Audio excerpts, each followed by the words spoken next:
Chapter 12-19. There was another snowfall in Yuzhou.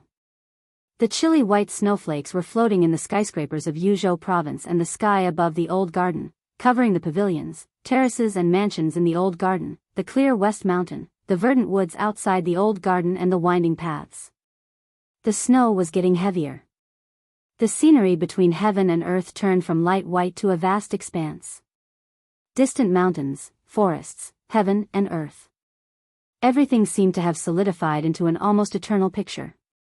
Only the falling snowflakes in the air were the only things moving in this beautiful picture.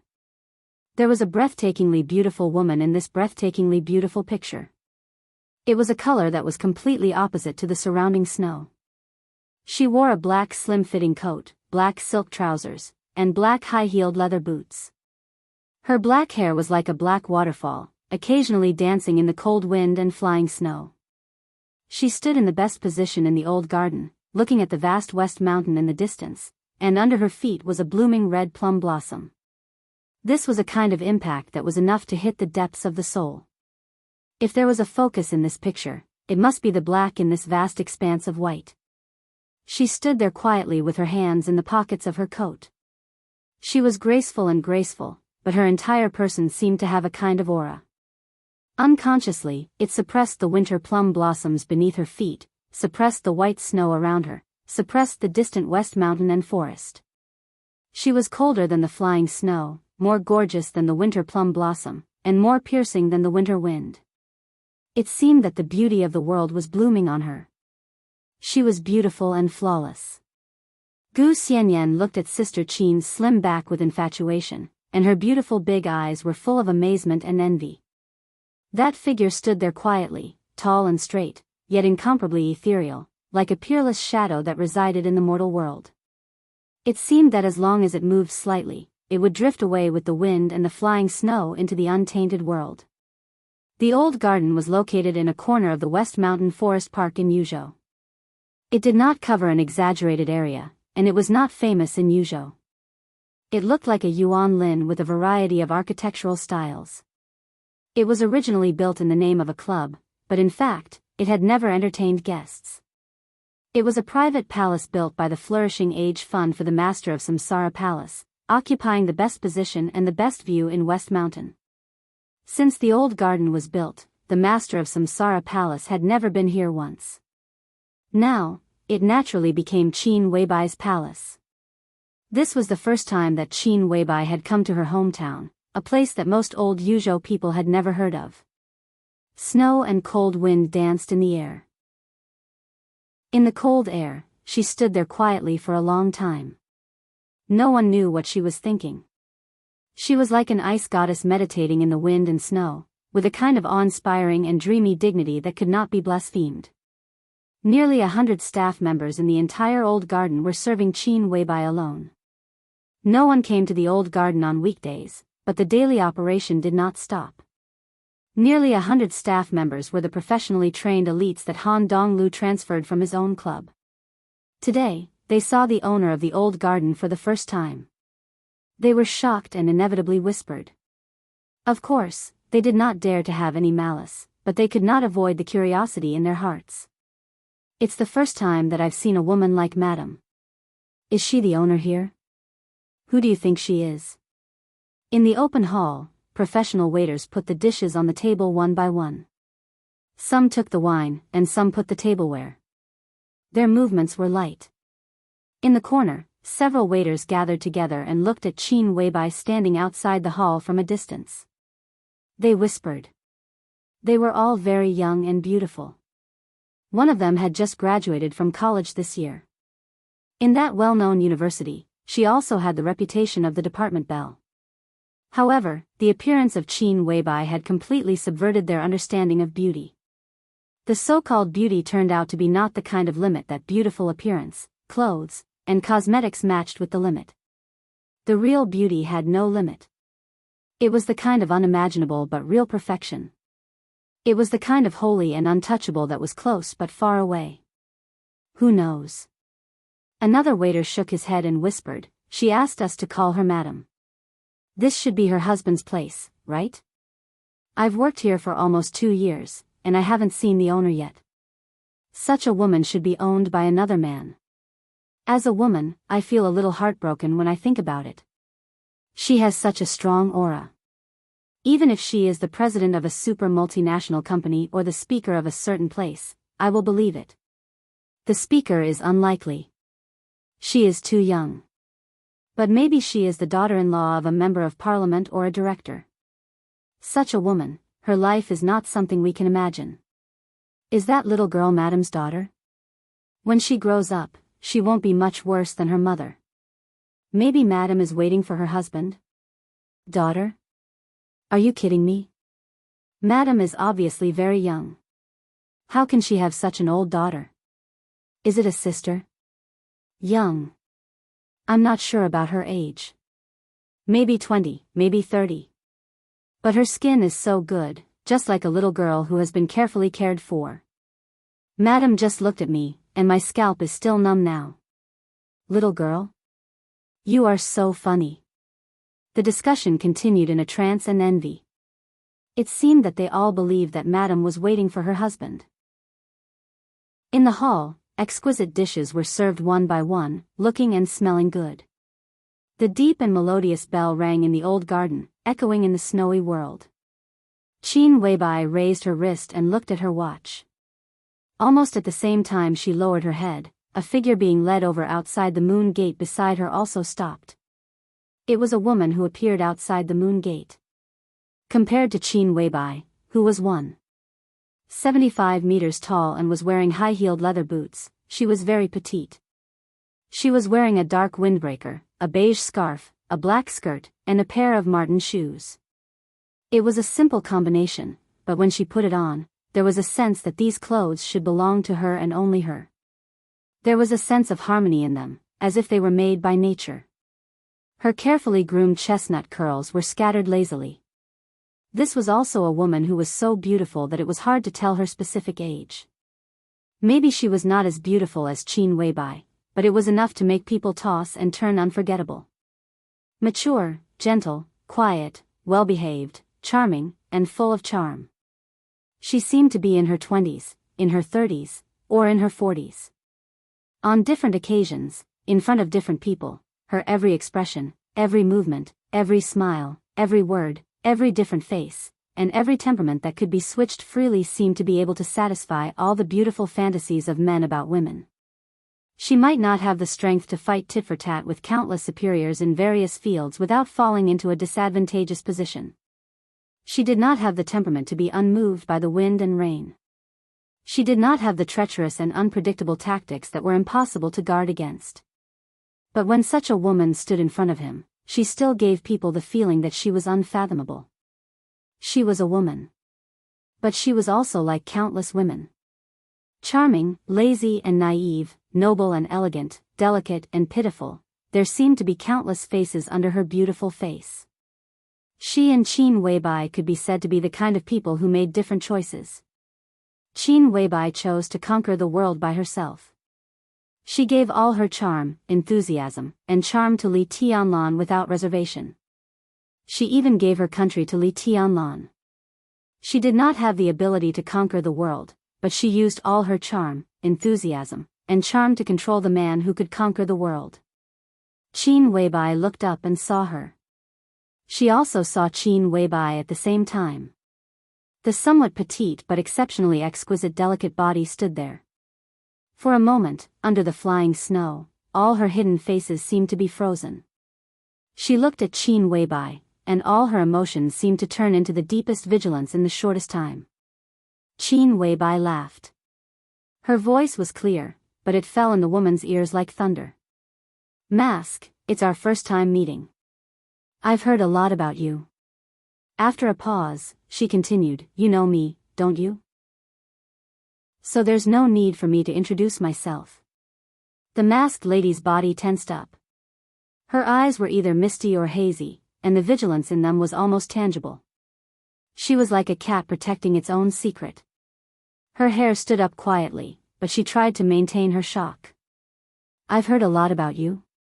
What's there to look up to about me? Did you ask me out? Yes. Qin Weibai's smile was impeccable. Whether it was her appearance, temperament, or her own style, she almost crushed the mask in front of her. I've wanted to talk to you for a long time. A long, long time ago, but I never had the chance until now. Mask took a step back subconsciously. She was a little short of breath. The last trace of calmness seemed to have become her shield, which she held tightly. In the face of Qin Weibai's calm sharpness, she felt that she saw a trace of gradually expanding cracks on the shield, which made her panic. If there's nothing else, I'll go first. Mask took a deep breath and said in a soft voice. Do you know what the name of this place is? Qin Weibai chuckled and directly gave the answer. This is the hometown. Mask's body was a little stiff. The hometown, she whispered the word, and her eyes were in a trance. No one knew what she was thinking of. You're a very cautious person. I know you very well. Qin Weibai said faintly, you know me.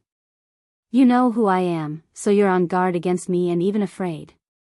But do you really want to go? If you really wanted to go, you wouldn't have come today. Well, you can say that you don't know that I asked you out. But you're so cautious that you can keep the appointment because of a word. I can be sure that some things are very important to you.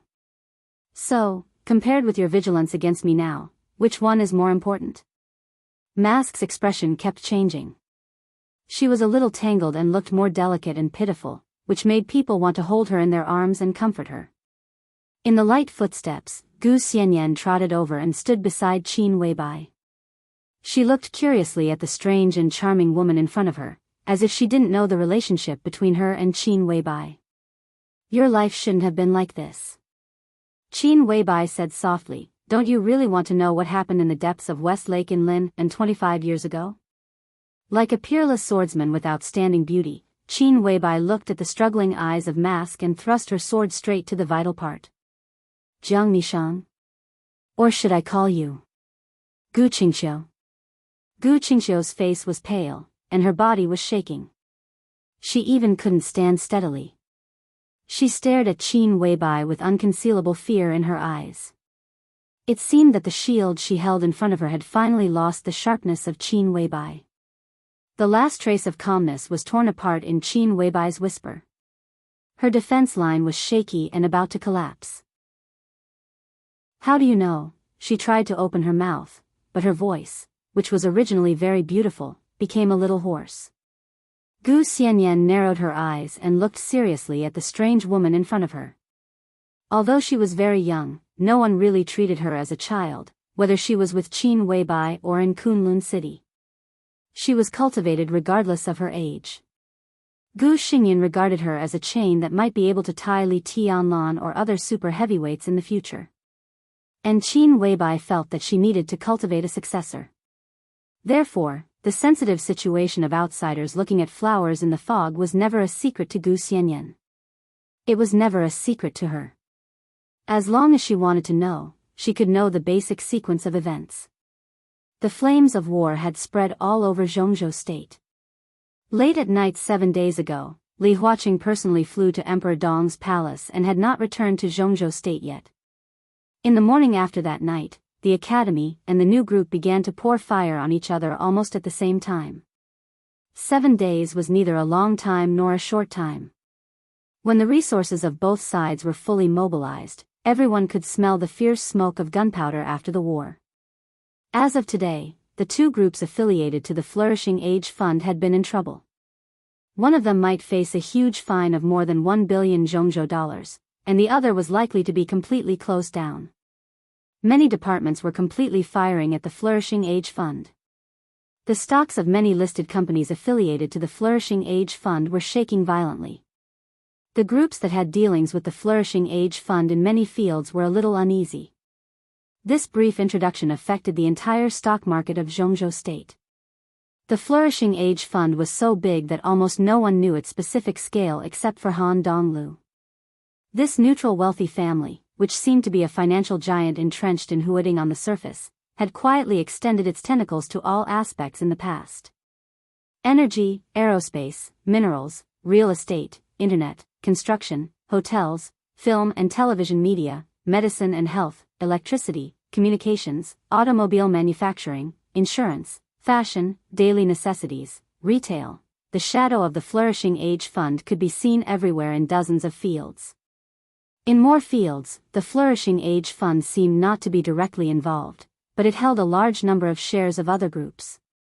Such a situation of great momentum was destined to have withered branches, and there were all kinds of birds in the woods. It was inevitable that some black sheep would appear, which was something that even Han Donglu could not control. The Flourishing Age Fund found more and more problems in 7 days. Han Donglu, who had flown from Yuzhou to the headquarters of Huading, was calm and collected. But the joint investigation of various departments was getting more and more difficult. It was not that they could not find any problems, but that they were afraid. In just a few days, the overall loss of the Flourishing Age Fund had reached billions, and there were also a lot of righteous forces involved. Everyone could see the continuous bleeding of the new group, but everyone could also see the growing shock in the economic field of Jianghu state. The whole parliament was a little uneasy, and there were even voices that some problems should be handled with caution. Several prominent international funds seemed to have aimed at the stock market of Jianghu state and were ready to make a move. Star State also seemed to have a plan to announce the appreciation of Star Dollar. Everyone was waiting for an opportunity, or a suitable node, and then they could give a fatal blow to the economy of Jianghu state. Everyone knew that it would be very convenient to start with the Flourishing Age Fund, and they could also find some problems. They did find problems, but they also found that the Flourishing Age Fund they knew was only the tip of the iceberg of the real Flourishing Age Fund. With the deepening of the investigation, the huge outline of the Flourishing Age Fund beyond the limits of everyone's imagination had faintly emerged. It was a huge and incredible monster. And this was just the industry of the Flourishing Age Fund in Jianghu state. What else did the Flourishing Age Fund have in the world? If the economy of the entire Flourishing Age Fund was combined, some people had estimated that it was even a behemoth close to the economy of the Wang family of Beihai. The confrontation between the academy and the new group was in full swing. But no one dared to joke about the future of Jianghu state. Therefore, the joint investigation of various departments was getting more and more difficult, and the pressure from all sides was increasing. The academics were looking for a new breakthrough. The internal turmoil of the Flourishing Age Fund was turbulent, but in 7 days, Liaodong had already been in turmoil. Tan Xiaotian had been officially investigated in secret 3 days ago. Originally, everyone thought that it was just the problem of the National Highway Reconstruction Project of Feng Tian. After knowing that Wang Wei, the leader of the 3rd inspection team, had entered Jianghu, Bai Qingqian wanted to slap Wang Wei in the face. But no one expected that Bai Qingqian was completely touched this time, and she completely fell out with him. From the feedback from all sides, the problem of the National Highway reconstruction could only be regarded as a trivial matter for Tan Xiaotian. His real problem was in Anong.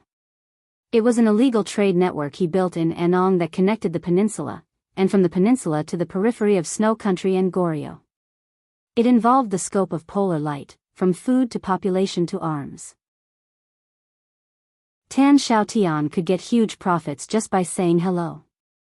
At present, it was not clear how big this dark economic chain was, but a conservative estimate showed that the amount had exceeded hundreds of billions.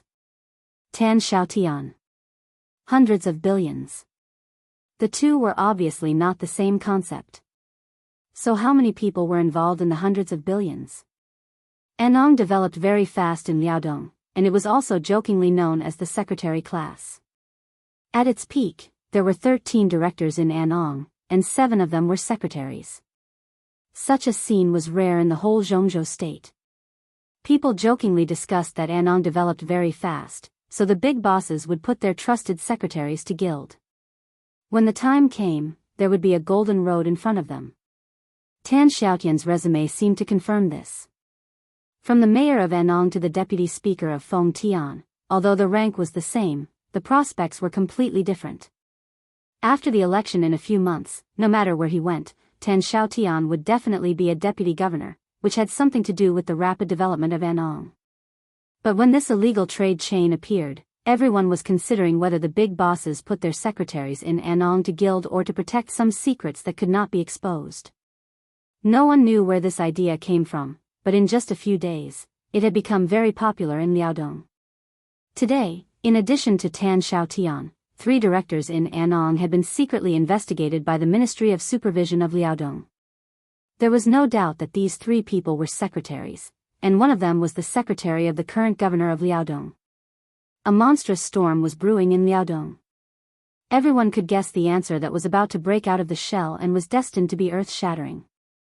No one expected that Bai Qingqian would act so fiercely. She did want to deal with Tan Xiaotian and Wang Wei, but what she wanted to do this time was to completely destroy the core base of the academics and capture all the forces of the academics in one fell swoop. The monstrous pressure pressed down from the parliament to Liaodong.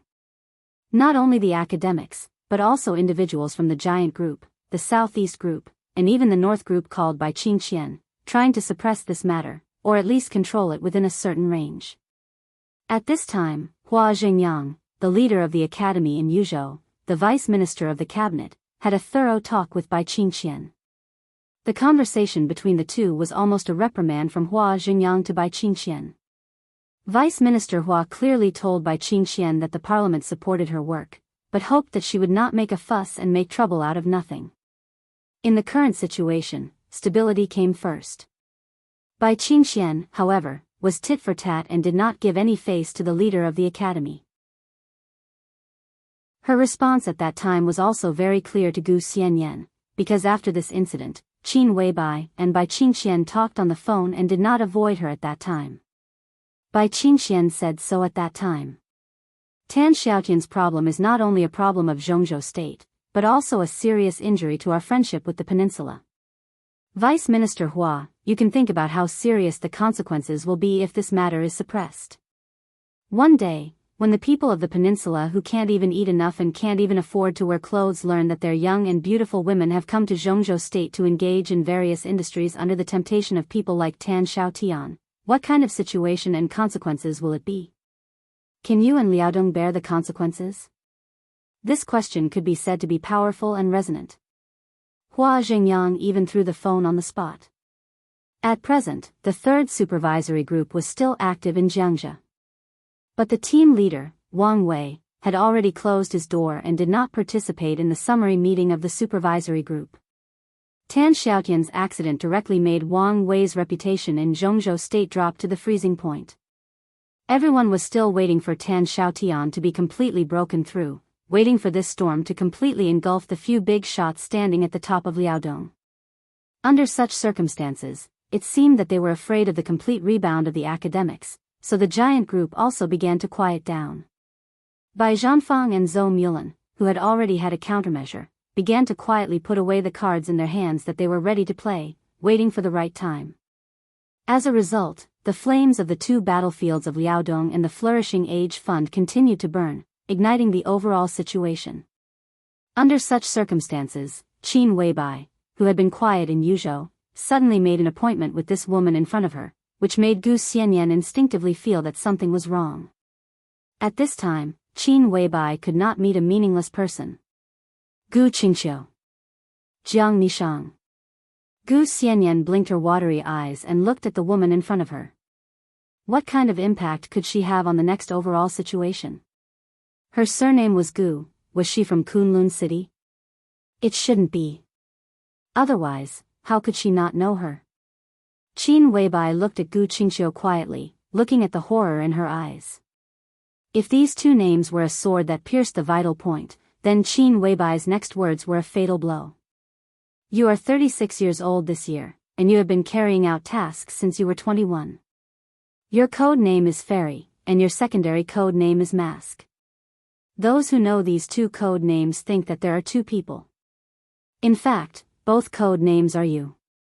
You desire freedom, like photography, and have always dreamed of traveling all over the world. But if you want to fulfill this dream, you need to continue working for another 14 years. You like Switzerland and want to settle down there. Someone promised you a large sum of money when you were 50 years old and helped you get Swiss citizenship. But you have never been to Switzerland. If the farthest place you have been is England, because your child is studying there. He should have just entered middle school this year. You had a boyfriend in college. During your mission, you even performed an abortion for your boyfriend. That was your biggest mistake. You still contact him occasionally, but you don't love him anymore. You even want to. Enough. Gu Qingxiu's body fell to the ground. She covered her ears, shook her head wildly, and screamed. Qin Weibai looked at her with a smile. She was not indifferent or enthusiastic. There was a touch of trance and sadness in her eyes. You are afraid. She whispered, what are you afraid of? Are you afraid that I will tell these things to your master, or afraid that I will tell these things to your man? Gu Qingxiu raised her eyes and looked at Qin Weibai. Her eyes seemed to be looking at a devil in an angel's clothes. Why do you know these? Why do you know these? Impossible, Gu Qingxiu muttered to herself. She seemed to be on the verge of collapse. Qin Weibai did not speak. She turned and walked to the antique open hall. Gu Xianyan looked at Gu Qingxiu seriously. She hesitated and trotted to follow Qin Weibai, like a butterfly. Qin Weibai walked into the hall and took off her coat. The simple pure white sweater outlined her figure and looked more charming and soft. Gu Xianyan gently pulled her hand and whispered, Sister, she is. Qin Weibai sat on the chair, looked out of the window, and said calmly, Li Shi's successor is also your predecessor. If you continue to stay in Kunlun City, you can get in touch with her about a year later. She will become your teacher. Gu Xianyan's brain was stunned for a moment. She opened her small mouth wide and looked stunned.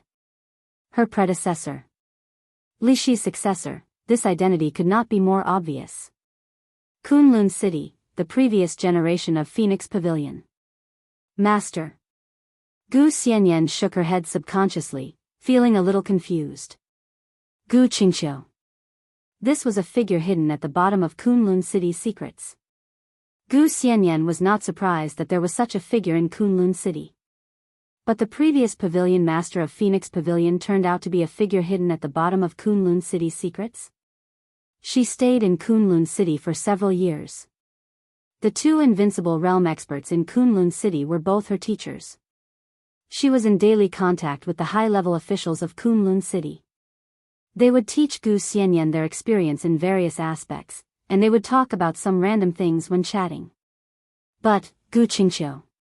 She had never heard of this name before. Not even once. Did no one know of her existence? Or did everyone know but did not tell her? 25 years ago, Gu Xianyan recalled this time point. That should be the time when the Li family collapsed and Li Shi officially completed her task and became the wife of the Lord of Kunlun City. At that time, did Kunlun City find a second pavilion master of Phoenix Pavilion? No. Gu Qingxiu was 36 years old this year. According to Qin Weibai, Gu Qingxiu should have joined Kunlun City 25 years ago. She was 11 years old that year. Qin Weibai said that she started to carry out tasks at the age of 21. In other words, Gu Qingxiu was the pavilion master of Phoenix Pavilion 15 years ago? 15 years. 25 years. For such a long time, Kunlun City had been hiding her in the deepest place? So who was her task target? Gu Xianyan suddenly felt that Gu Xingyan was a little scary. Putting everything else aside, just the depth of his thoughts that were hidden in the dark was something that most people couldn't compare to. Sister, who is her task target? Gu Xianyan asked cautiously. Phoenix Pavilion had not been established for a long time in Kunlun City.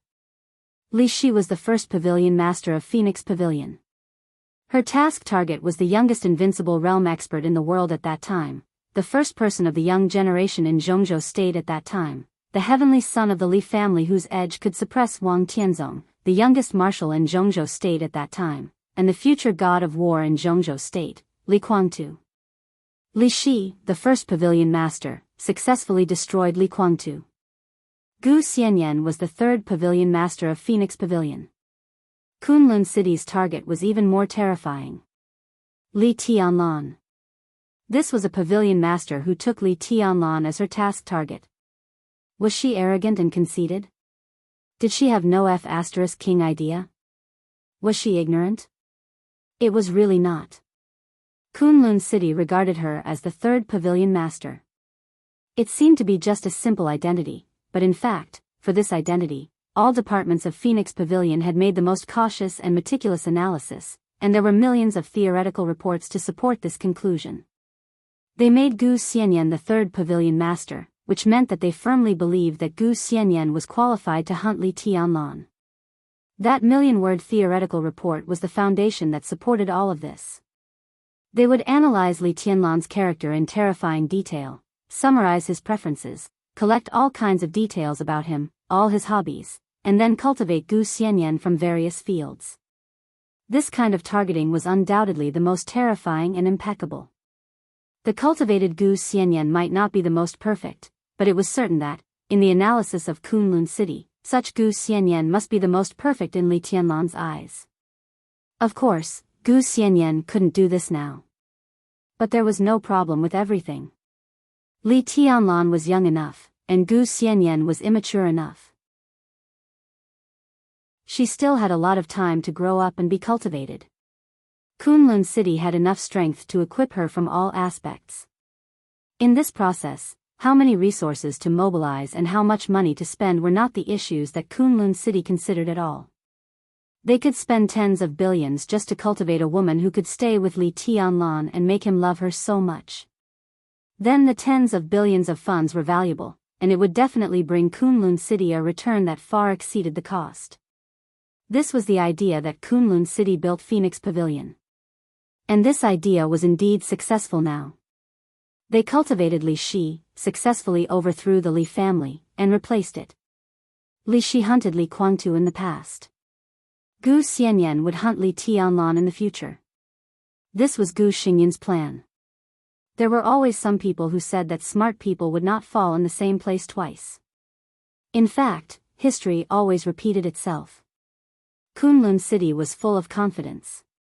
Because this was the core secret of their success. No one would doubt the way to make themselves successful, at least not before they failed. Therefore, the first and third Phoenix Pavilion Masters had absolutely powerful hunting targets. Then what about the second Phoenix Pavilion Master? This woman was so low-key that she seemed to not exist even in Kunlun City. She hid so deeply.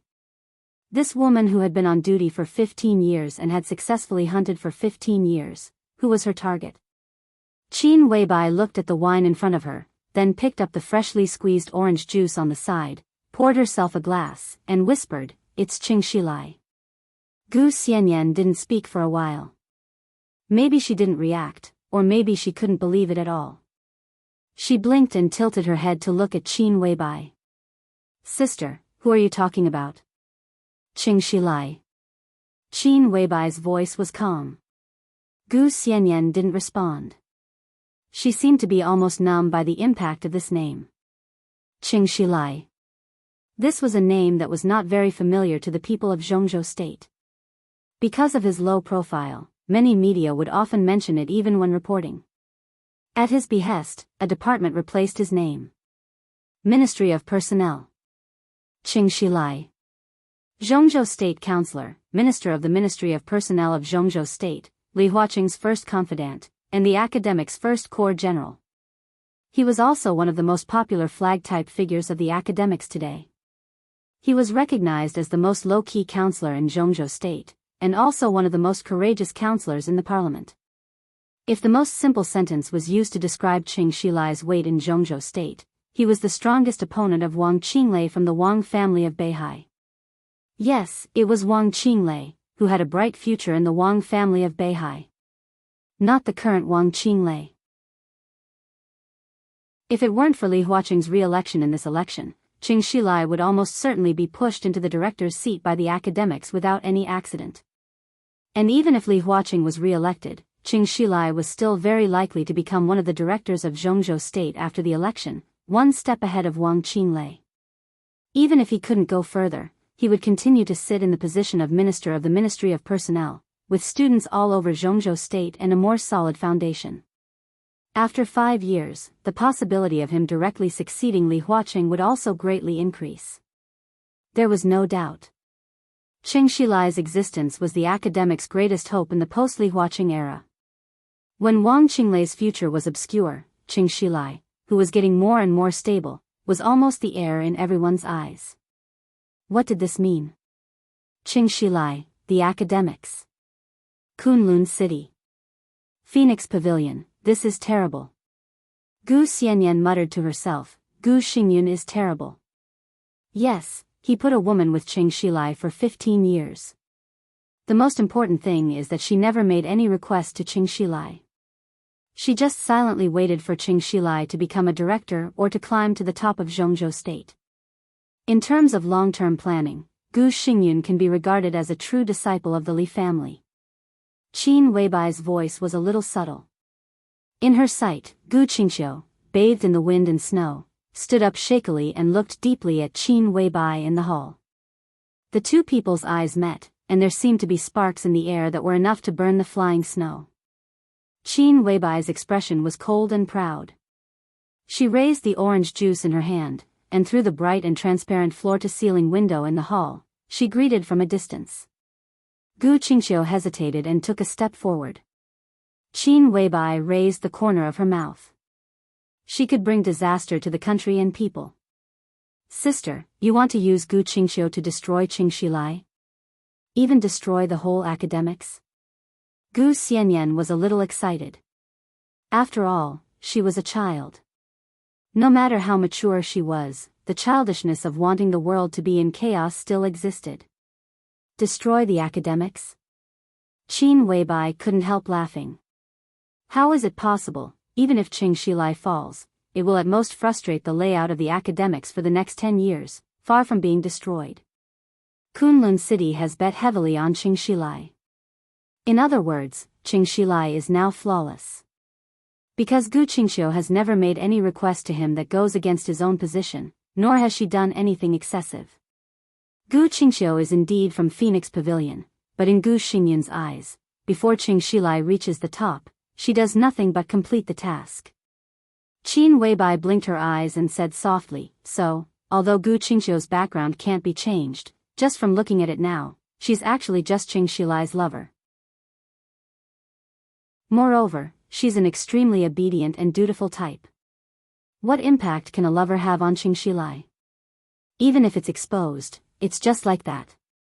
Not to mention any punishment, there won't even be a verbal criticism. Destroying the academics like this, unless the academics is made of paper. Then you are, Gu Xianyan was a little confused. Since she had doubts, she naturally had to ask. She was the successor cultivated by Qin Weibai, and Gu Xianyan also understood this.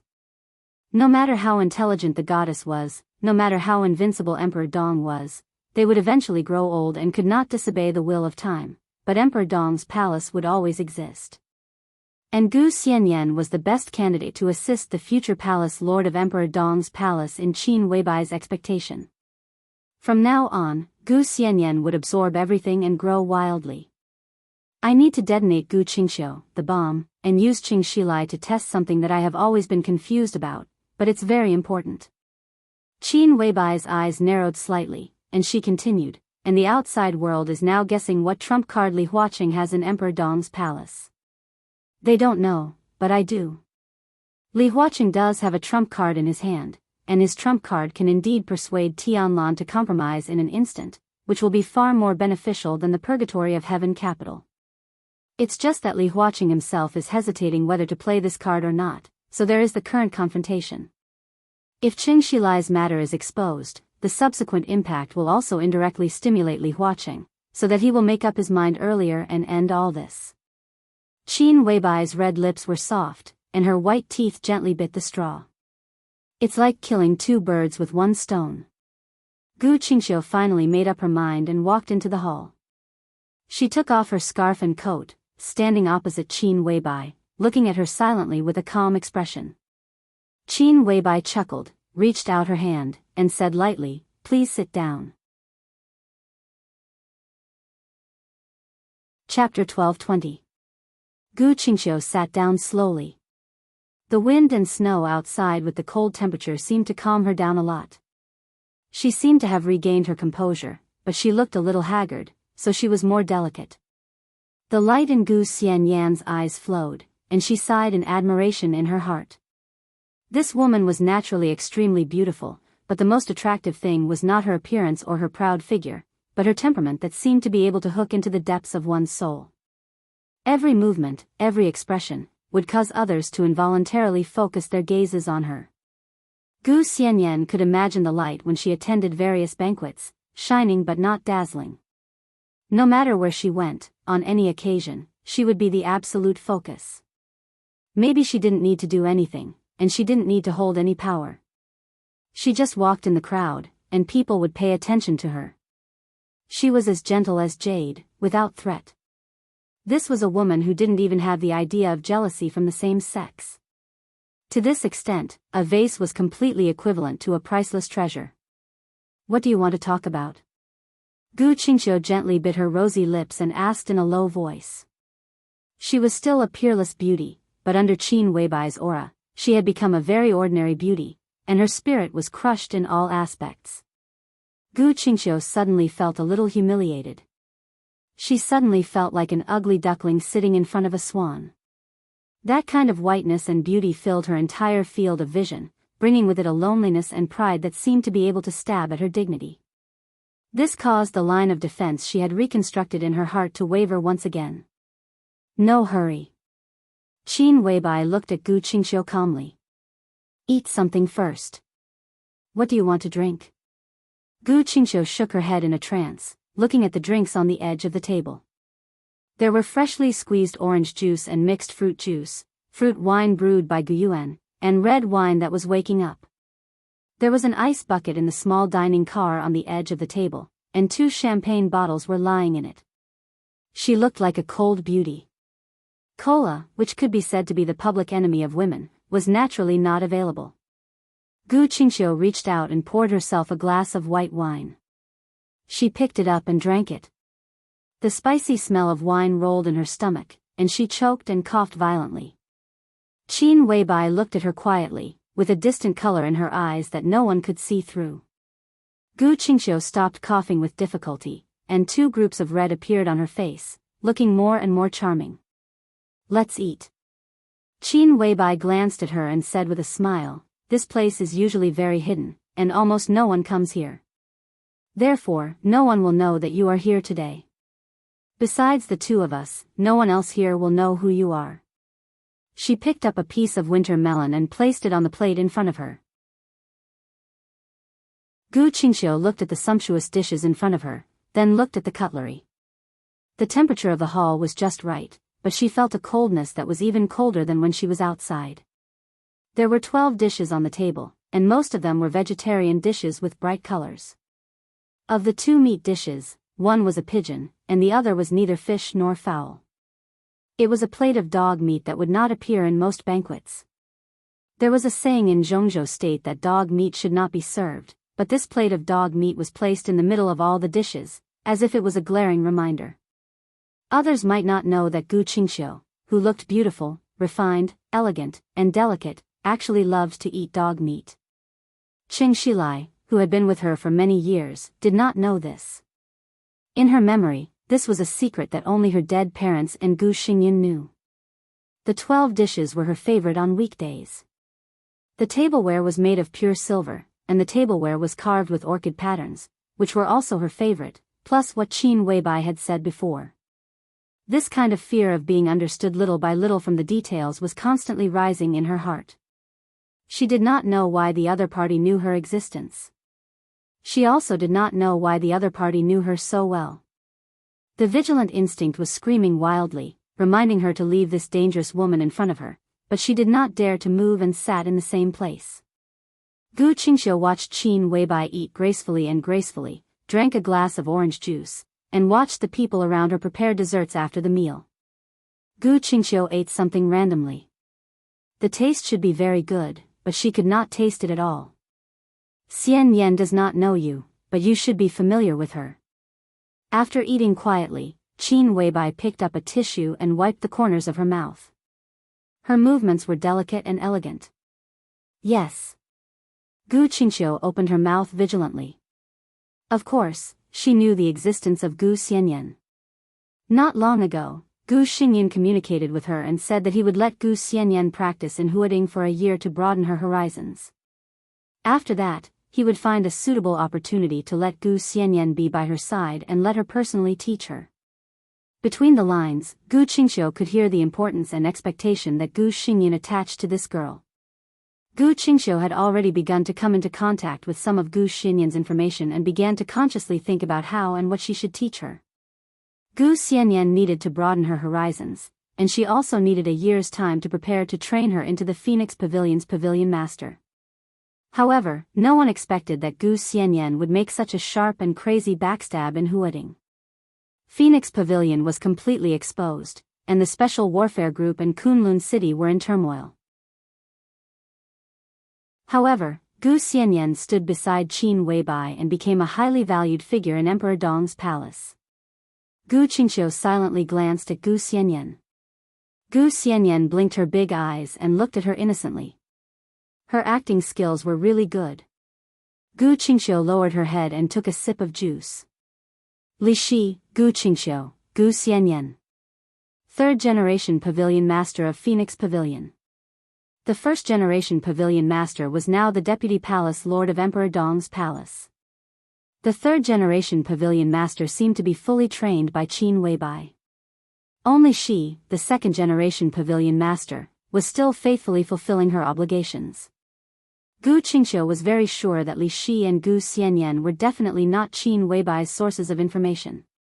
In the entire Kunlun city system, Gu Qingxiu did not exist, and there was no second-generation Pavilion Master in Phoenix Pavilion. In the entire Kunlun city, only one person knew of her existence, and that was Gu Xingyan. Even Gu Qianchuan did not know of her existence. Such a degree of secrecy naturally meant that Gu Xingyan had to spend more resources to train her. But now she had been with Qing Shilai for 15 years and gave birth to a son for him. Now Wang Qinglei's future was unknown, and Qing Shilai was more and more brilliant. Gu Xingyan's efforts had undoubtedly begun to pay off. Xianyan will be with me from now on. Qin Weibai whispered, I can teach her what you can teach her. I can teach her what you can't teach her. Even if I don't understand, it doesn't matter. I can find the most professional people in the world to teach her.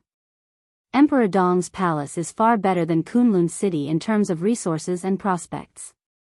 I can't be sure of Xinyan's future. In the future when Tianlan and I are old, Xianyan may not become the hostess of Emperor Dong's palace, but she will definitely have the same power as the hostess of Emperor Dong's palace. What does it have to do with me? Gu Qingxiu said lightly. In fact, I believe in Kunlun City's vision in this regard, but I don't quite agree with their approach.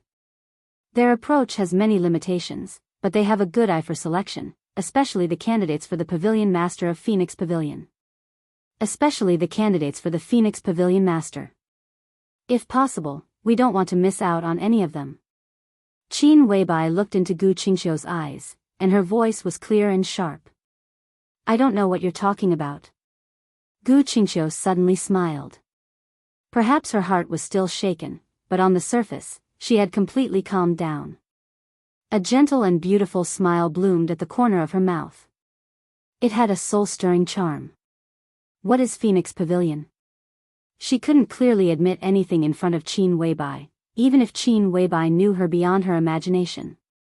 Qin Weibai smiled and didn't seem to mind Gu Qingxiu's pretending to be stupid. She just said slowly, Phoenix Pavilion has very strict requirements for the selection of pavilion masters, not only in terms of body and appearance. Because the hunting target of the pavilion master of Phoenix Pavilion is the big shots who can affect the world. From the perspective of current science, every pavilion master of Phoenix Pavilion has to bear a lot of karma. Therefore, every pavilion master needs enough luck to bear these karma. You don't have to believe in things like luck and karma, but no one dares to clearly say that it doesn't exist. This is something that can't be seen or touched but is invisibly destined. In Zhongzhou state, this is called metaphysics.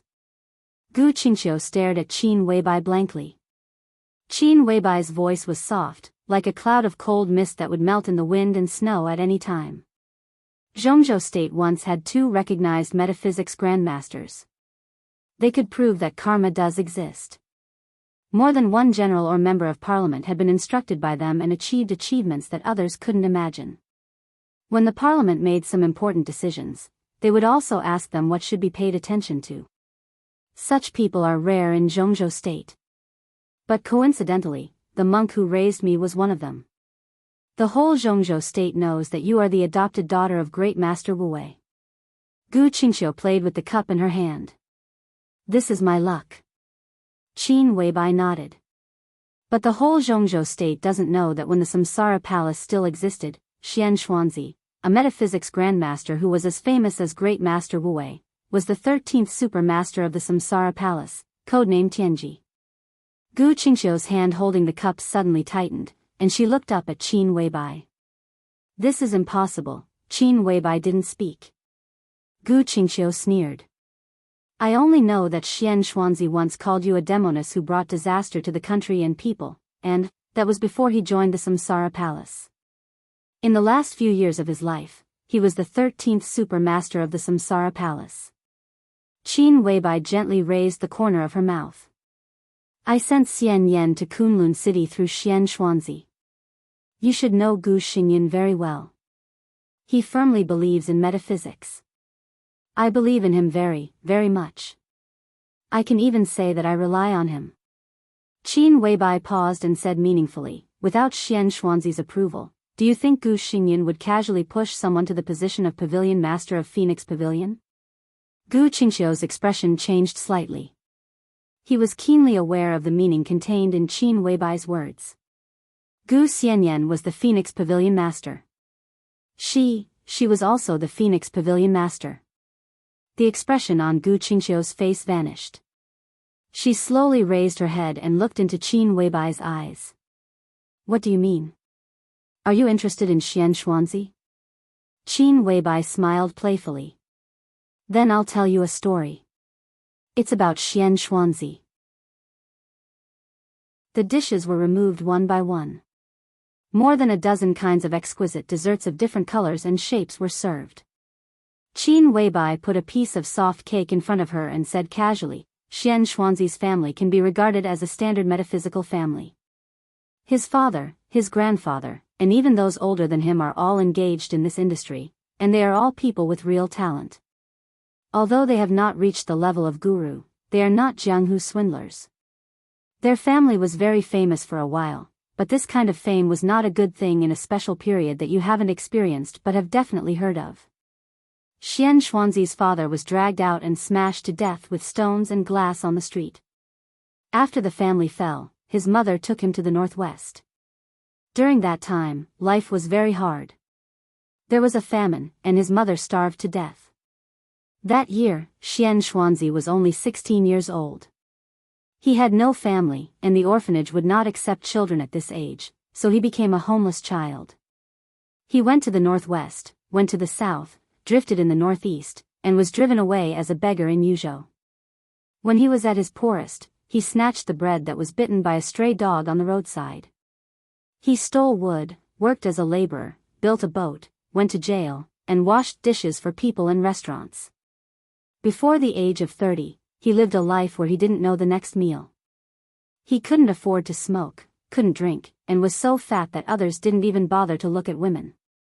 He didn't know anything and had no education. Wu Yu from Huading in Yuzhou had been floating around and couldn't even find a job that could barely support himself. It was not until he was 30 years old that he finally found something that changed his life. When that period of history passed and people no longer felt fear and disgust for metaphysics, he began to tell people's fortunes. His family's knowledge was profound, and he was indeed talented. He was also willing to study Qimeng Duanjia, Tai Chi, 8 diagrams, and a few out-of-print books that he brought back from the ancient wood when he stole wood. He turned them over and over, and the accuracy of his fortune-telling was amazingly high. People began to line up at his fortune-telling stall. Later, he had some money and set up his own studio. The studio became a private numerology consulting company. He finally tasted the taste of women. He got married, had a daughter, and made friends with social celebrities in his eyes. But he chose the wrong side. His company was closed down, he lost all his money, and even his wife died. He became worthless again. After what he had experienced, he didn't want to go back to the days when he didn't have enough to eat. Besides, he still had his daughter to take care of. At that time, Xianxia wanted to live a better life even in his dreams. Although he had nothing material, he still had some fame. So he wanted to use that fame to find the most powerful backer and a better future for his daughter. So he took his daughter, who was born with the flying phoenix, to Jianghu. He wanted to take refuge in the Li family, which was at its peak in Jianghu state. Because at that time, everyone knew that the Li family was very particular about these things, and they also had their own metaphysics master, Great Master Wu Wei. But at that time, Li Honghe and the Wang family of Beihai were busy dealing with the Heroes Club, the Jiang family of South America, and the fantasy world's invasion of Jianghu state. Moreover, they were close friends with Great Master Wu Wei. How much importance could they attach to a Jianghu fortune teller? Naturally, Xianxia couldn't see the war god of Jianghu state. But the Gu family, the vicious dog beside the Li family at that time, had heard of Xianxuanzi's fame.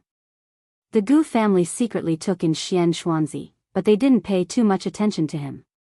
They just kept him as a secret guest and didn't see him on various occasions. But his daughter, who had a noble birth destiny at that time, blended well in the Gu family. His daughter was very beautiful. Although she was still young at that time, she already had the shadow of a stunning beauty. It was easy to attract Gu Xingyun and even Gu Qianchuan, who were also young at that time. But Xianxuanzi, who was not valued, was not reconciled. So when he met with the core figures of the Gu family, he threw out the heavyweight bargaining chip that he had intended to give to the Li family. Qin Weibai's voice paused and she took a bite of the cake. Gu Qingxiu, who was a little absorbed, said subconsciously, "What bargaining chip? Have you heard of the Heshibi?" Qin Weibai smiled. Or, it could be the Imperial Jade Seal. Gu Qingxiu's breath stopped slightly. Xianxuanzi had the clue of the Imperial Jade Seal. From the perspective of metaphysics, it could represent the fate of Jianghu state to a certain extent, second only to the legendary dragon vein of Jianghu state. Not only Xianxuanzi, but even the Gu family at that time thought that it was the key to their rise. The Gu family did touch the Heshibi according to the clue given by Xianxuanzi, but because of some accident, the Heshibi was lost. If the Heshibi was not lost, from the perspective of metaphysics, the current Gu family might really be extremely powerful.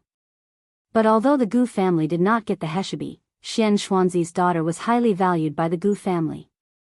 Qin Weibai looked at Gu Qingxiu. Do you know why? Because according to Xianxuanzi, the clue of the Heshibi was deduced by him from his daughter's birth chart. There is no way to find out whether this is true or not, but Xianxuanzi's daughter was carefully trained by the Gu family to cultivate her martial arts. They cultivated her talents and her logic of thinking. She grew up silently in the Gu family and became more and more dazzling. At the same time, she got closer and closer to the genius of the Gu family, Gu Xingyun. They loved each other at that time, but when Gu Xingyun's parents were about to formally propose to Xianxuanzi, Xianxuanzi's daughter met another man. In other words, she met the master of the Gu family at that time. Well, the master is not very accurate. It should be the young master of the Gu family. Gu Qingxiu's body shook. She vaguely knew who Xianxuanzi's daughter was in Qin Weibai's story, but she couldn't believe it. Li Guangtu, the young master of the Li family, fell in love with the girl who had already fallen in love with Gu Xingyun at first sight, and made his own request to the Gu family on the spot. At that time, Gu Xingyun's bloodline was not the orthodox of the Gu family. The leader was Gu Qianchuan's bloodline. At that time, the Gu family was still a loyal dog to the Li family. On the one hand, it was their master, and on the other hand, it was a talented child of their own. Of course, the Gu family knew how to choose. They suppressed Gu Xingyun and Xianxuanzi, and sent his daughter to Li Guangtu. Later, Gu Xingyun endured for several years and found an opportunity to successfully take the leadership of the Gu family. However, Gu Xingyun, who controlled the Gu family, was still not qualified to take back the girl who had already belonged to Li Guangtu. He didn't know who to hate, especially after he found that the girl he loved was becoming more and more indifferent to him, but became more and more gentle and considerate to Li Guangtu. He wanted to kill Li Guangtu, wanted to overthrow the Li family, wanted to get that girl, wanted revenge, and loved her very much. But he hated her very much. So, he imprisoned the girl's father, imprisoned Xianxia, and threatened the girl to reveal Li Guangtu's various movements and martial arts progress to him. Later, he became more and more excessive, and began to try to control Li Guangtu's various behaviors through the girl. It was also during that time that Kunlun City began to cultivate all kinds of excellent and beautiful young women, quietly placing them around the important figures of the Li family. Resources were constantly mobilized, and more departments were set up. The means of cultivating excellent young women became more and more professional, which also meant that the management began to become troublesome. Kunlun City put together this set of system for cultivating young girls and officially named it Phoenix Pavilion. Xianxuanzi's daughter, the girl who succeeded in making Li Guangtu fall in love, became the first pavilion master of Phoenix Pavilion. Gu Qingxiu held her cheeks and listened attentively, as if she was really listening to a story. But her eyes were twinkling. This was definitely not Xianxuanzi's original intention, Qin Weibai said. Seeing his daughter involved in the storm between the Li family and the Gu family, and could be torn apart at any time, as a father, of course, he was not reconciled, and of course, he wanted to do something. When Gu Xingyun was torturing him once, he told Gu Xingyun that their plan wasn't perfect. They should be looking for a beautiful woman with the fate of 100 tigers to be placed by Li Guangtu's side. The 100 tigers were fierce, far more suitable to carry out the Gu family's plan than his daughter's flying phoenix fate. He wanted to find a girl with the birth destiny of 100 tigers to replace his daughter.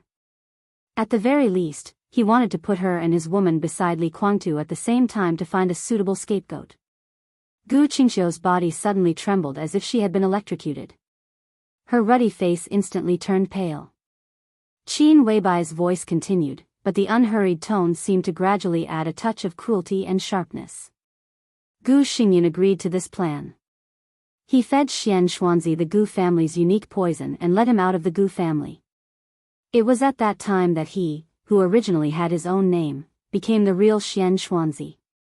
He was responsible for secretly collecting all kinds of girls who met the requirements of Phoenix Pavilion for the Gu family. With the support of the Gu family's resources, Xianxuanzi's activities in the outside world could be said to be flourishing. Metaphysics Grandmaster? What is a metaphysics Grandmaster? With the cooperation of a big force behind him, he can mobilize all kinds of resources, he has real talent, and he can achieve the effect of turning stone into gold in the shortest time. With many such examples, he naturally becomes a metaphysics grandmaster. This is a method of hyping up fame. The only thing needed is that the hyped object has real talent. So in those years, Xianxuanzi became more and more famous. More than half of the upper class of Zhongzhou state had heard of his fame, and his reputation began to catch up with great master Wu Wei. Xianxuanzi began to be often invited to the homes of some social celebrities, and even participated in some charity activities and various banquets. He came into contact with more and more people. During that period, his name was extremely famous. Zhongzhou state even set off a metaphysics craze because of the existence of him and great master Wu Wei. It's just that Xianxuanzi's heart has always been very uneasy. He became successful and got everything he once dreamed of, but he never found the birth destiny of 100 tigers, and he had the luck to save his daughter's goal. Until he received an invitation. That year, Xianxuanzi was still in Huading, but he received an invitation from Lin En. The inviter was a local wealthy family in Jianghu, with a large business and a great reputation in the clothing and retail industry. The businessman wanted to invest in other fields, so he wanted to find Xianxuanzi to consult about his luck in the next few years. Xianxuanzi was invited to Lin En. The patriarch of the small wealthy family was very sincere and held a welcome banquet for Xianxuanzi. It was at that banquet that he saw a little girl.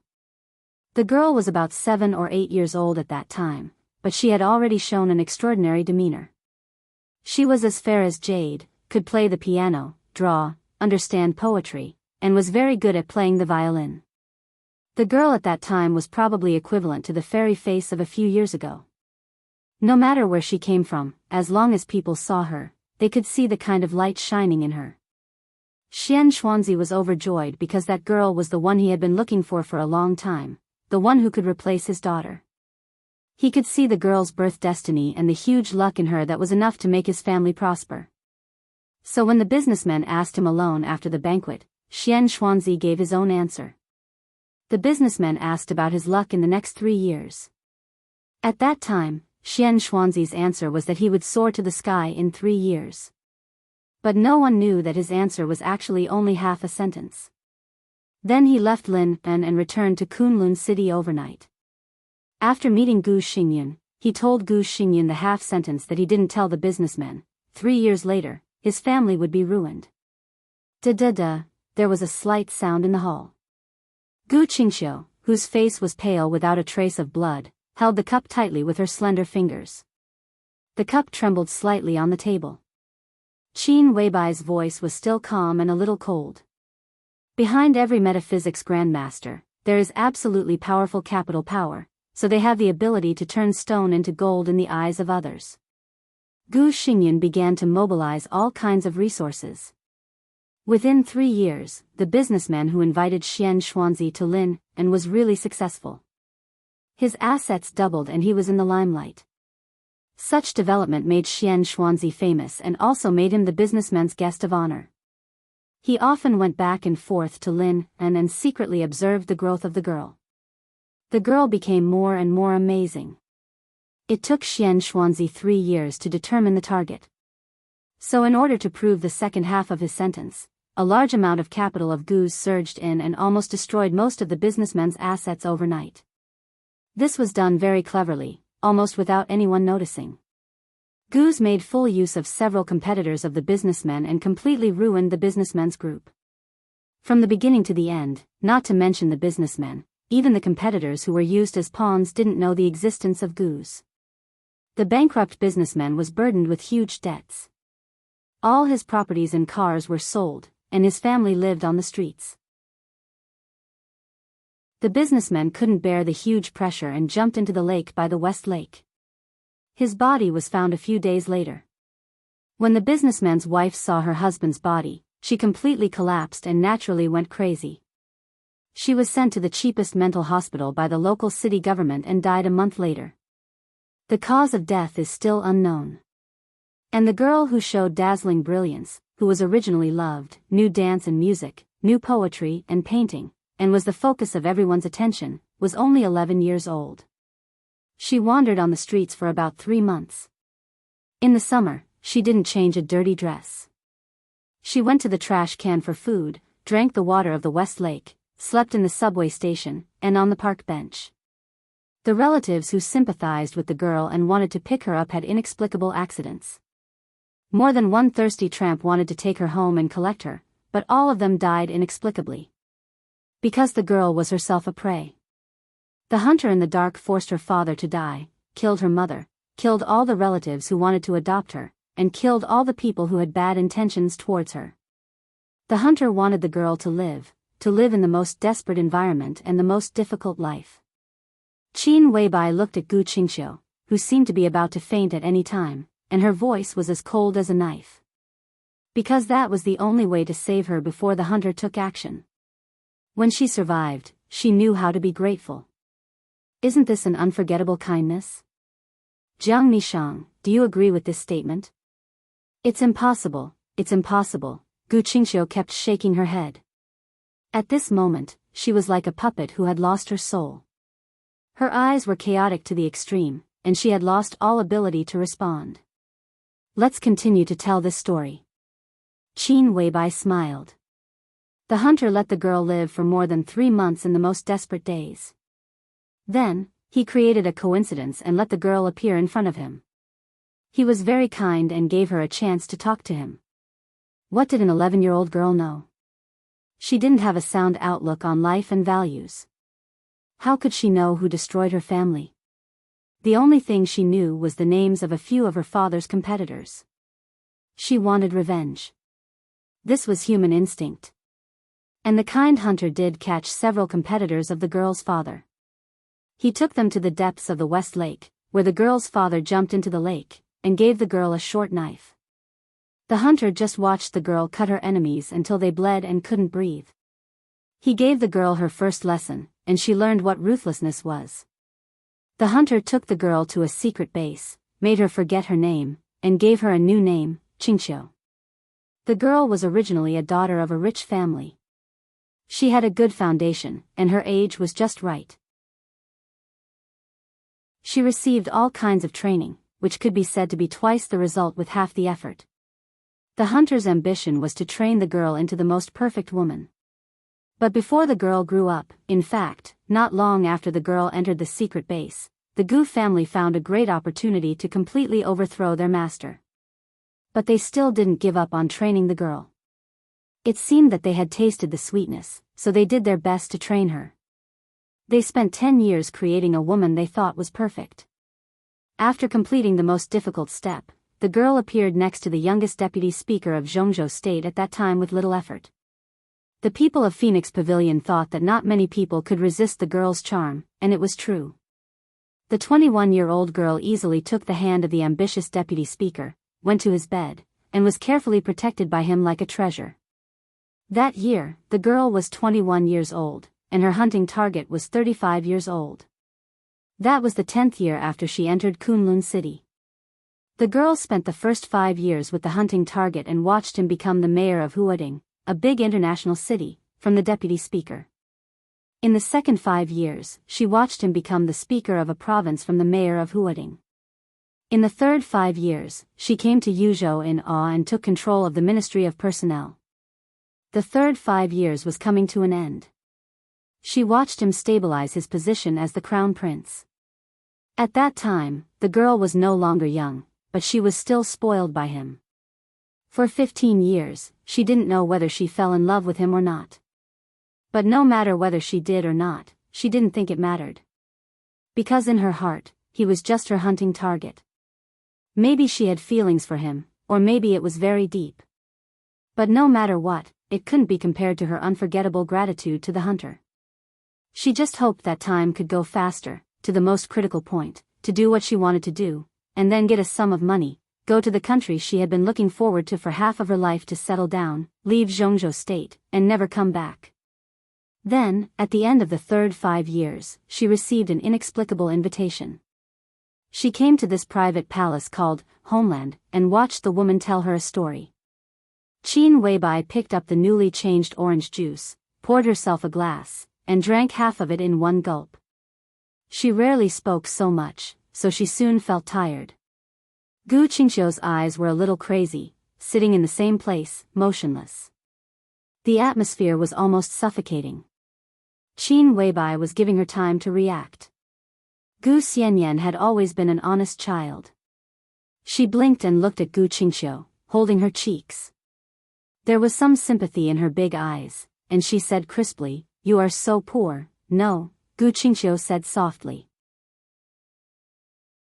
She shook her head hard and desperately. "No, not me." Her movements were getting bigger and bigger. All her emotions completely broke out at this moment. Gu Qingxiu suddenly screamed, stood up, and directly overturned the table in front of her. She screamed, "It's not me, it's not me." Countless desserts flew in the air. Qin Weibai seemed to have been prepared. She tapped the ground with one leg, and her chair moved back all the way to the French window. Outside the window, the snow was flying, and it was pure white, as if heaven and earth were hanging upside down. Qin Weibai waved her hand. The security guards and waiters who had rushed out paused, and all carefully retreated, looking at Gu Qingxiu with vigilance. Qin Weibai was still sitting in the chair, legs crossed, cold and proud, looking down. "This is not true. You lied to me." Gu Qingxiu stared at Qin Weibai. "Why did you lie to me?" She seemed to want to rush over desperately, but she gritted her teeth and restrained herself. "It's just a story," Qin Weibai said faintly. Gu Qingxiu's excited emotions suddenly stagnated, and her whole person seemed to be stunned. She stood there blankly, and tears welled up in her eyes. After a while, she said hoarsely, "Why did you tell this story?" "I respect the truth.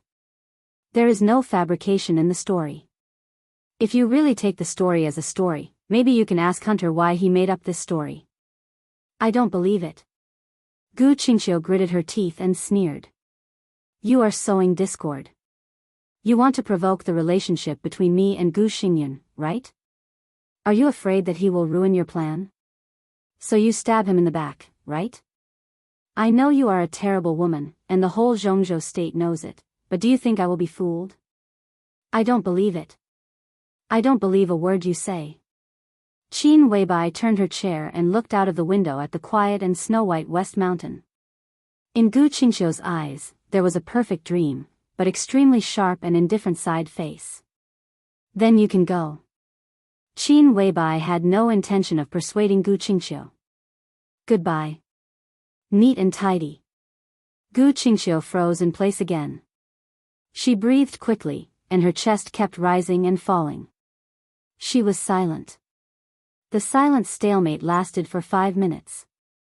Qin Weibai turned her head and looked at her. "Are you waiting for me to treat you to afternoon tea?" "I don't believe it," Gu Qingxiu muttered to herself and shook her head. Tears kept gushing out of her eyes and falling to the ground. "Why are you telling me this? What do you want me to do?" "You have the right not to believe it. This is your freedom." Qin Weibai said softly, "I just treat you as a friend, so I tell you this. I have fulfilled my obligation. As for what you want to do, you have received the most professional training, and you don't need me to teach you. You cannot believe it. Leave here now, and I will pretend that we have never met, and I can promise not to do anything. You can also choose to doubt and ask me to provide evidence." Qin Weibai took out her limited edition Hermes black and white handbag and took out a USB flash drive from it. Gu Xianyan came over and took the USB flash drive. "This is the evidence you want. Things were done very cleanly that year, so even this evidence can't directly prove anything. However, the information in this contains a lot of things. As long as you're not stupid, you can probably speculate the truth of the matter and even continue to investigate. You are not the only one in the information. There are a few others whose situations are similar to yours. I am not familiar with them. What you want to do is entirely up to you." Gu Xianyan walked to Gu Qingxiu and handed over the USB flash drive in her hand. Gu Qingxiu looked at the black USB flash drive with fear and subconsciously took a step back. Qin Weibai looked at her quietly and said nothing. After a long time, Gu Qingxiu carefully reached out and took the USB flash drive. She clenched her fists tightly as if she was holding a mountain. "Why do you know this?" Gu Qingxiu's mouth moved. "And those things about me, it doesn't matter." Qin Weibai laughed. Her laughter was a little soft, with a little relief. "The important thing is that the contents of the USB flash drive can guarantee the authenticity of the story I told." Gu Qingxiu was silent for a moment and said hoarsely, "I'm leaving. Goodbye." Qin Weibai did not get up and nodded. Gu Qingxiu turned and left. Her body was shaking, and she was lost. Gu Xianyan looked at her back and said with some doubt in her voice, "Sister, her reaction is very strange. Isn't it exciting enough?" Qin Weibai smiled and sent Gu Qingxiu away. After eating her fill, she was as languid as a cat, languid and lazy. Gu Xianyan nodded hard. "Don't underestimate her." Qin Weibai said softly, "This is a person who has received the most professional training in all aspects. In a sense, it can even be said to be the ultimate version of you. Her current situation may be the direction you want to grow in Kunlun City's eyes. She is definitely a master in controlling her own emotions. In fact, I was a little surprised that she could have the reaction just now. What will she do next?" Gu Xianyan seemed to start imagining. Gu Qingxiu, Qingxilai, Kunlun City, Gu Xingyun, this was definitely the core bomb of Kunlun City. If it exploded at this time, what would the consequences be? What effect could it have on the current situation? Do what she should do, such as change her fate. Qin Weibai's voice was a little vague. She looked through the window at Gu Qingxiu's graceful back that was about to disappear. She didn't tell her why she knew so much. In fact, it really didn't matter. The other Qin Weibai had thought of these things in her mind, so Qin Weibai also knew. In the time and space that she didn't know was the past or the future, Qin Weibai had heard the story she had just told Gu Qingxiu. Gu Xingyun told her the story himself. That was after the siege of the snowy night. In that time and space, she knelt beside Dongqing Huangtu's body and held his body, which was colder than ice and snow, in her arms. Gu Xingyun stood beside her and said this story in a cold and happy voice, telling the idea that those who obey me will prosper and those who oppose me will die. At that time, Gu Qingxiu had died. His bones were cold. Qin Weibai didn't tell Gu Qingxiu that everything she was doing now was actually meaningless, because even in the end, until she completed the task ahead of time, she never got the money promised by Gu Xingyun, nor did she go to Switzerland that she wanted to forget for many years, nor did she pick up the camera and travel around the world. Gu Xingyun would not allow her, who knew too much, to survive. Death was an inevitable situation. She once wore a small and exquisite mask and lived with Gu Qingxiu in a luxurious villa as his cousin. She slept on the same bed, met Qing Shilai's brother-in-law, went to the university town in Yuzhou, ate stinky tofu that cost 15 yuan a night together, sweated like rain in the tennis court of a private club, and shared the most private things between them. She watched her kill her boyfriend who wanted to threaten her at the age of 37.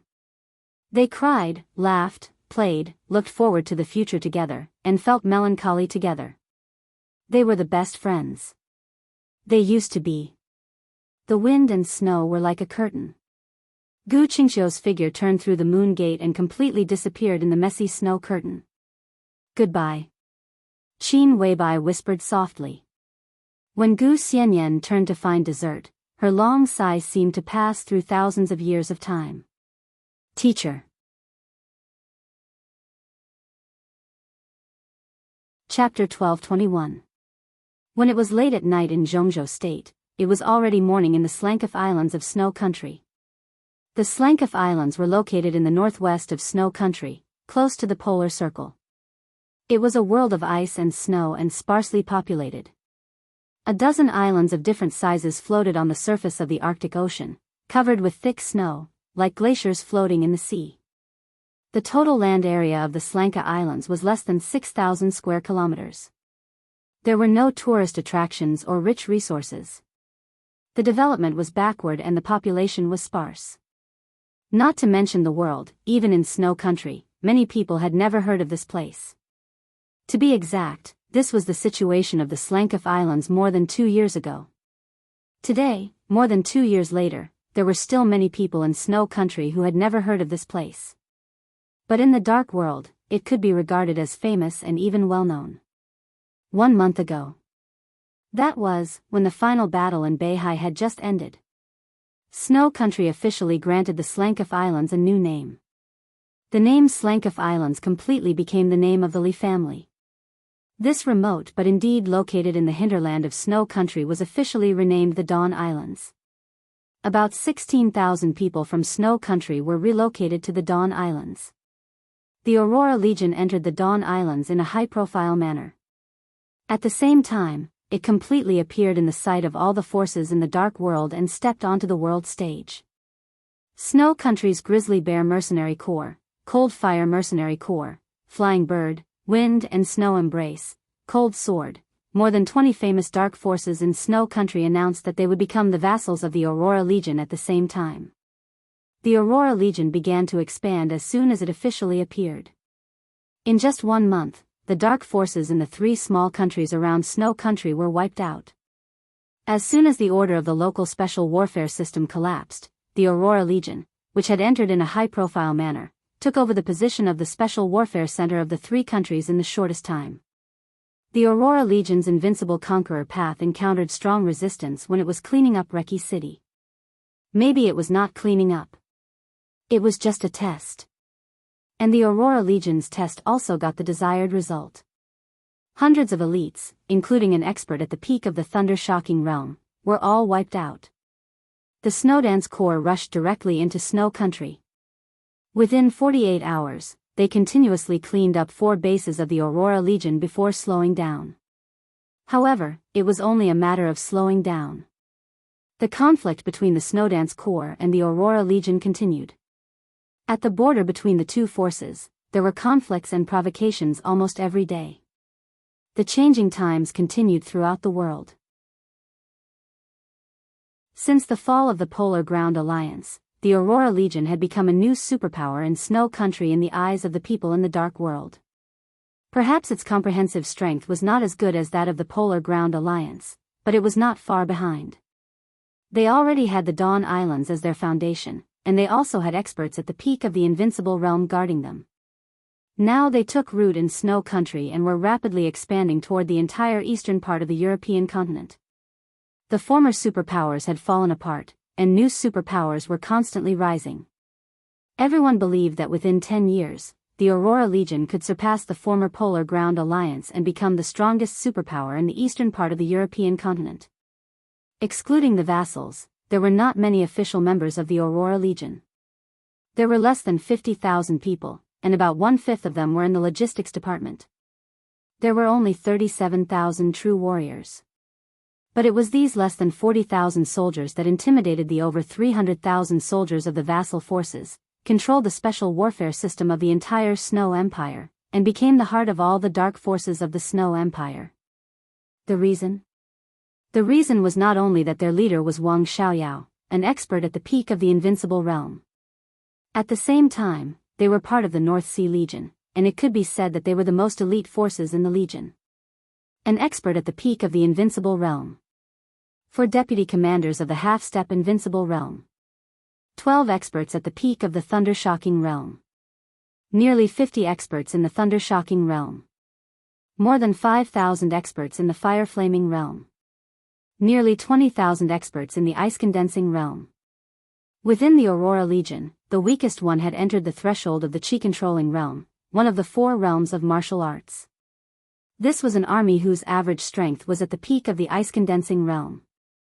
They were invincible and had almost no shortcomings. Even in the whole world, only the Border Control Corps of Jianghu State could be compared with the Aurora Legion in terms of comprehensive strength. This army of nearly 50,000 was the carefully selected elites of the North Sea Legion. They were taken to Snow Country during the chaos in Snow Country. After the chaos ended, they were all detained by Wang Xiaoyao until today. For more than 2 years, the 50,000 army, which had existed in the name of the North Sea Legion, was not peaceful. Loyalty to Mount Dibing and loyalty to Wang Xiaoyao were 2 different concepts in many people's minds. Wang Xiaoyao controlled the situation and had been quietly changing the blood.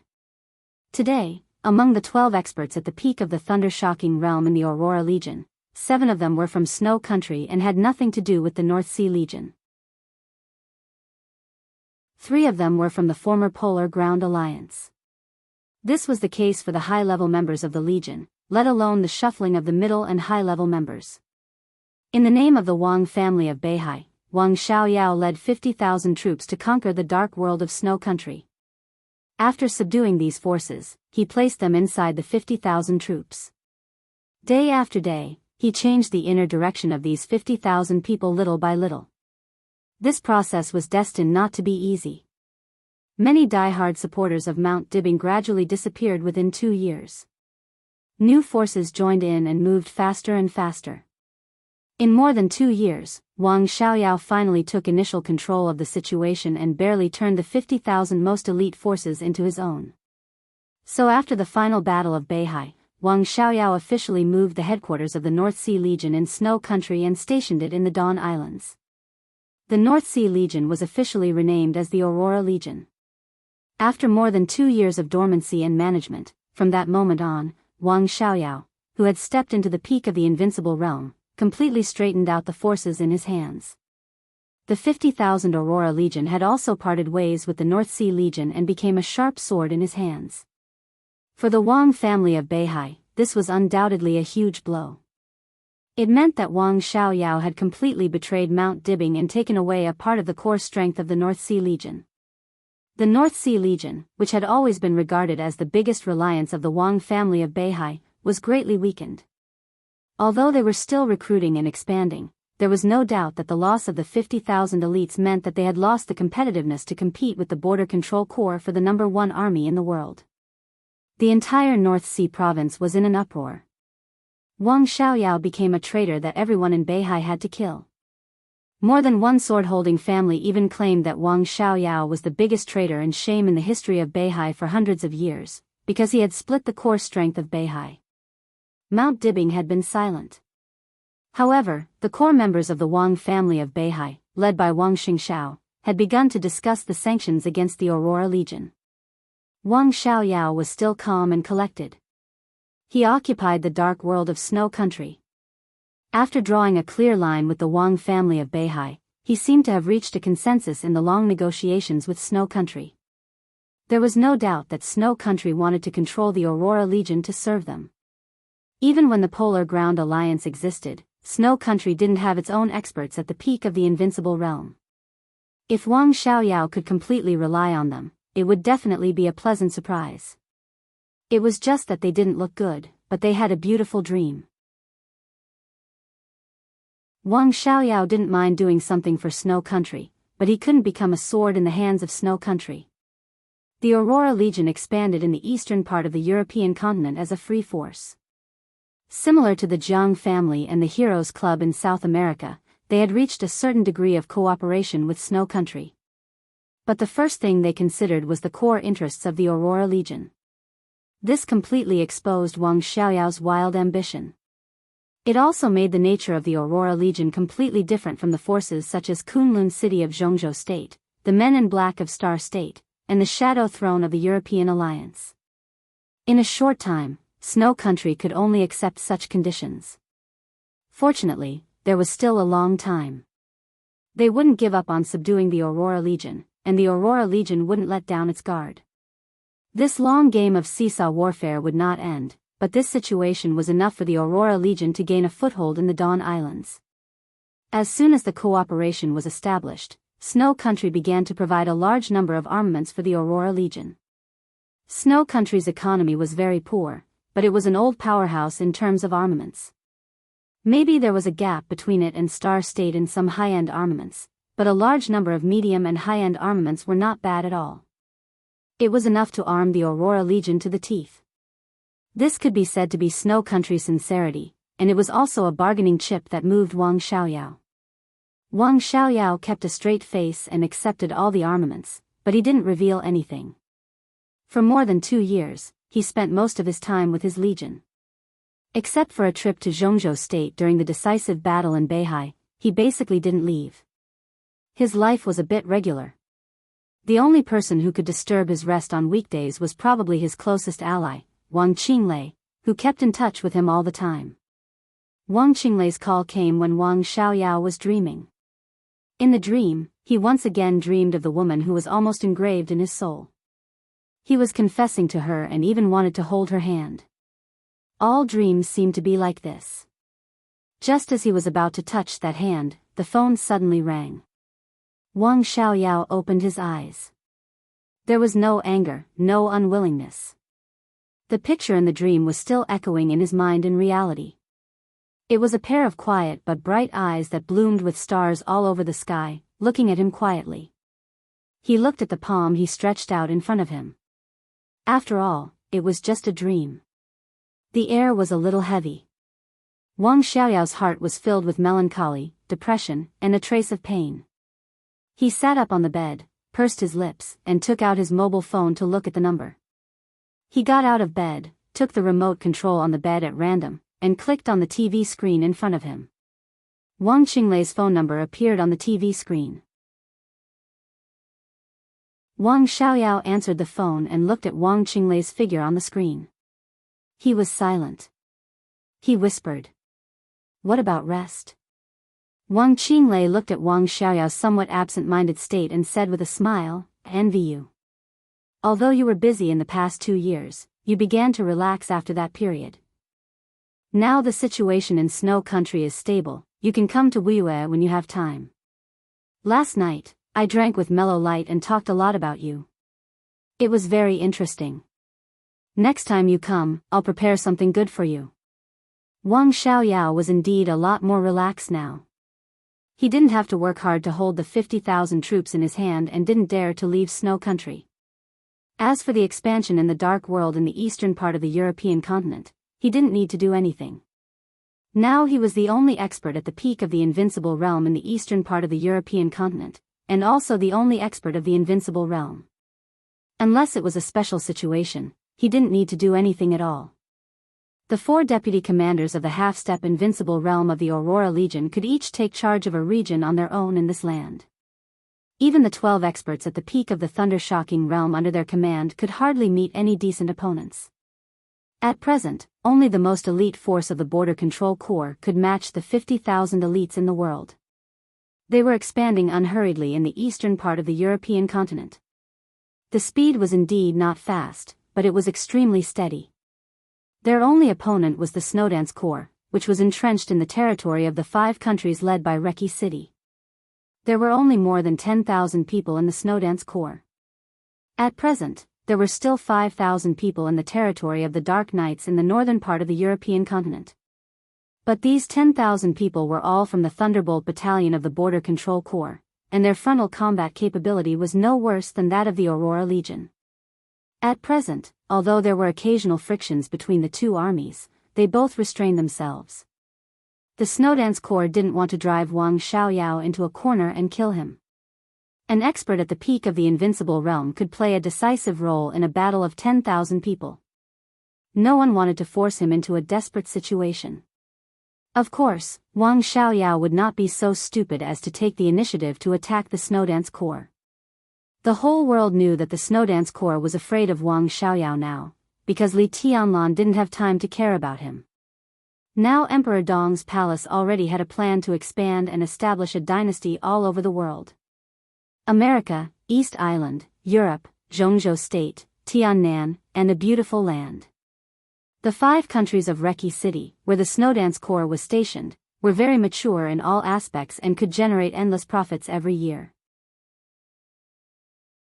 This huge profit had played a role as a lubricant, nourishing the relationship between Emperor Dong's palace and the giant group. Therefore, now Emperor Dong's palace was expanding, but Reki City had to be stable. When the situation of Emperor Dong's palace took shape and Li Tianlan was free, the Aurora Legion and Wang Xiaoyao would be nothing.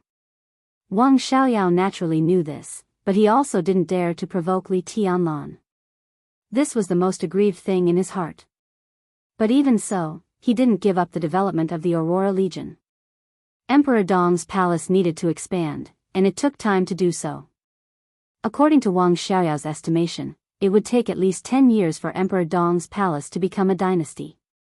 What would happen to the Aurora Legion after 10 years? Wang Xiaoyao thought that he had a chance. Therefore, the situation with the Snowdance Corps was in a stalemate. The Aurora Legion expanded in other directions. Wang Xiaoyao's eyes were more focused on Jianghu State. The election this time also affected his nerves. Whether Wang Qinglei could soar to the sky or not was related to their plan. It was also related to how much support the Aurora Legion could get from Jianghu State in the future. Wang Xiaoyao opened the drawer under the tea table, took out a cigar, and lit it. He said in a low voice, "What's the matter?" Wang Qinglei froze for a moment and seemed to see that Wang Xiaoyao was in a bad mood. He didn't talk nonsense and said directly, Wen just left me." Wang Xiaoyao looked up. "Ji Wenjiang?" His eyes narrowed subconsciously. The election was coming. The current flag figure of the Southeast Group, the director of Jianghu State, and the Minister of Supervision suddenly went to Wuxia without any news beforehand. What was he going to do? His nerves tightened. He quickly suppressed the drowsiness and the images in his dream. He said in a low voice, "Inspection?" "Inspect what?" "Wuxia has been developing steadily in the past few years. What needs the director of the Ministry of Supervision to come down and inspect?" Chen Fangqing came to Wuxia just before he died. Wang Qinglei snorted and suddenly sneered. "I think he wants to start a fire. Can he stand it?" Wang Xiaoyao thought and asked quickly. "It's hard to say. As long as you dig deep, there will be more or less problems in any place. Wang Qinglei said with a solemn expression, I'm afraid that Guofeng is going to leave in advance. He has bad intentions. Wang Xiaoyao's body tightened slightly. Mu Guofeng was one of the directors of Wuxia and the Minister of Supervision. Ji Wenjiang could be said to be his immediate superior. The personnel of the Ministry of Supervision had its own system. If Ji Wenjiang transferred Mu Guofeng, what position would he arrange for him? Mu Guofeng could be said to be Wang Qinglei's confidant. He had always been in line with Wang Qinglei. If he was transferred at this time, if the position was not ideal, it would undoubtedly tell the whole Wuxia that the Southeast group had made up its mind. Whoever they wanted to touch, Wang Qinglei could not be protected at all. If things developed to this point, Wang Qinglei would undoubtedly be in danger. At this time, it was time for Wang Qinglei to fully control Wuxia. This was a big gift to the Prince Group in exchange for his further progress. If he could not control Wuxia, this big gift could easily become a huge bomb. The final position of Mu Guofeng was just the first problem. The second problem was who would take over Mu Guofeng's position after he left. Ji Wenjiang personally took action. The new candidate was very likely to be a bomb that the Southeast group intended to blow Wang Qinglei out of Wuxia. If this candidate could not be controlled, for Wang Qinglei, he could be in trouble at any time. So now Wang Qinglei still looked calm and composed, but his situation had become somewhat embarrassing. When facing Li Huaqing and Chen Fangqing, Beihai and the Southeast group had no time to care about them. They could only let them stir up trouble and poach many of their people. They even sent Dijiang, an expert of the Invincible Realm, to Beihai prison. That was completely helpless. In the face of huge external pressure, they could only try their best to stabilize the internal situation. After the final battle of Beihai, although the Wang family of Beihai suffered extremely heavy losses, with the rise of Wang Xingxiao and Li Tianlan, and the death of Chen Fangqing, the Wang family of Beihai had recovered. Without external pressure, they naturally had to deal with the internal traitors. Wang Qinglei, Wang Xiaoyao, they all had to be dealt with sooner or later. Now Wang Qinglei's situation was extremely delicate, and even his current competitors were not very clear. The one in Sinan City was Wang Qinglei's opponent, but only in the context of the Prince Group. And as a director, his biggest opponent was Yi Dongsheng. On the other hand, he also wanted to fight for the position that Wen Siyuan and Hua Xingyang were competing for. At this time, Wang Qinglei was extremely cautious in every step he took. Ji Wenjiang's sudden arrival in Wuxia made Wang Qinglei a little uneasy. Don't worry too much about Guofeng. I have communicated with Guo Wendian. He will deal with Guofeng's whereabouts. Wang Qinglei said slowly. Wang Xiaoyao narrowed his eyes and understood what Wang Qinglei meant. The other party hoped that he would operate on the candidate to replace Mu Guofeng. It was impossible for Wang Qinglei to get help from the Southeast group at present. But Wang Xiaoyao was different. Even if he was also notorious in the Wang family of Beihai, after all, he was Wang Tianzong's biological brother and had a wide network. Some old people in the Southeast group liked him very much. Wang Qinglei hoped to use Wang Xiaoyao's power to interfere with the candidate to replace Mu Guofeng. At least he had to give it a try. Got it. Wang Xiaoyao nodded. I will set off for Zhongzhou State as soon as possible. Wang Qinglei replied with a hum and rubbed his forehead tiredly. It was obviously another sleepless night for him. He smiled tiredly. That's it. We'll talk about the details when you come. Wang Xiaoyao replied with a hum and hung up the communication. He sat on the sofa in silence, smoking a cigar. All kinds of thoughts kept flashing in his mind. In any case, one thing was certain. It was his inevitable choice to ensure the stability of Wuxia. Similarly, Wang Xiaoyao had to work hard to push Wang Qinglei to go further. Ji Wenjiang lit a flame. And now Wang Xiaoyao was going to completely extinguish this flame. Who was more suitable to replace Mu Guofeng? Who should he find to operate on this matter? Wang Xiaoyao's eyes gradually became clear. He stood up and planned to go for breakfast. It was already morning. However, the Dawn Islands were still pitch black in the polar night. Wang Xiaoyao looked at the night outside and reached out for his mobile phone. His cell phone rang the moment he took it in his hand. It was a phone number that he had saved in his address book, but he had never called before. Wang Xiaoyao's expression was extremely obvious for a moment. This was a call from the Snowdance Corps. To be exact, it was a call from Li Tianying, the deputy commander of the Snowdance Corps. Wang Xiaoyao held the phone and lowered his head to think. He didn't answer the phone immediately, and his expression looked extremely cautious. He didn't know what this call meant. Although they were in a stalemate with the other party, they had always maintained a little restraint and even made concessions. If Eagle King's call was the ultimatum of Emperor Dong's palace, what should he do? Wang Xiaoyao thought a lot in an instant. He was actually no stranger to Eagle King. In more than 2 years in Snow Country, he had never had any direct contact with the old man of the Li family, nor had he talked to him. It was just that when he first arrived in Reki City, Wang Xiaoyao had met him once, so naturally, he couldn't say much. Apart from that first meeting, it was more than 20 years ago if they were to go back further. At that time, Wang Xiaoyao was still a teenager, about 11 or 12 years old. In his memory, he seemed to have hugged him. Wang Xiaoyao was a little troubled. Eagle King, whether in the past or the present, was a very strong figure. He hesitated for a moment, but still answered the phone. Eagle King's weathered and resolute figure appeared on the big TV screen. Wang Xiaoyao's eyes flickered, but his smile was natural.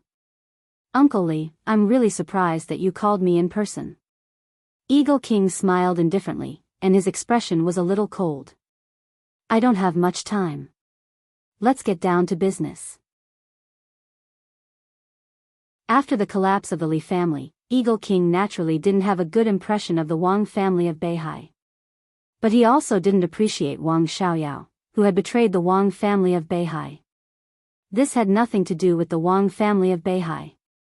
An old man like him, who engraved his loyalty in his bones and was willing to give everything for it, had an instinctive aversion to any traitor. "Go ahead, I'm listening." Wang Xiaoyao smiled and looked extremely sincere. "Young madam will arrive in Reki City in 40 minutes. Eagle King's voice was calm. "In 2 hours, she will enter the Dawn Islands. Get ready." "Young madam." "Young madam," Wang Xiaoyao's eyes suddenly widened. A look of surprise and hesitation constantly flashed in his eyes.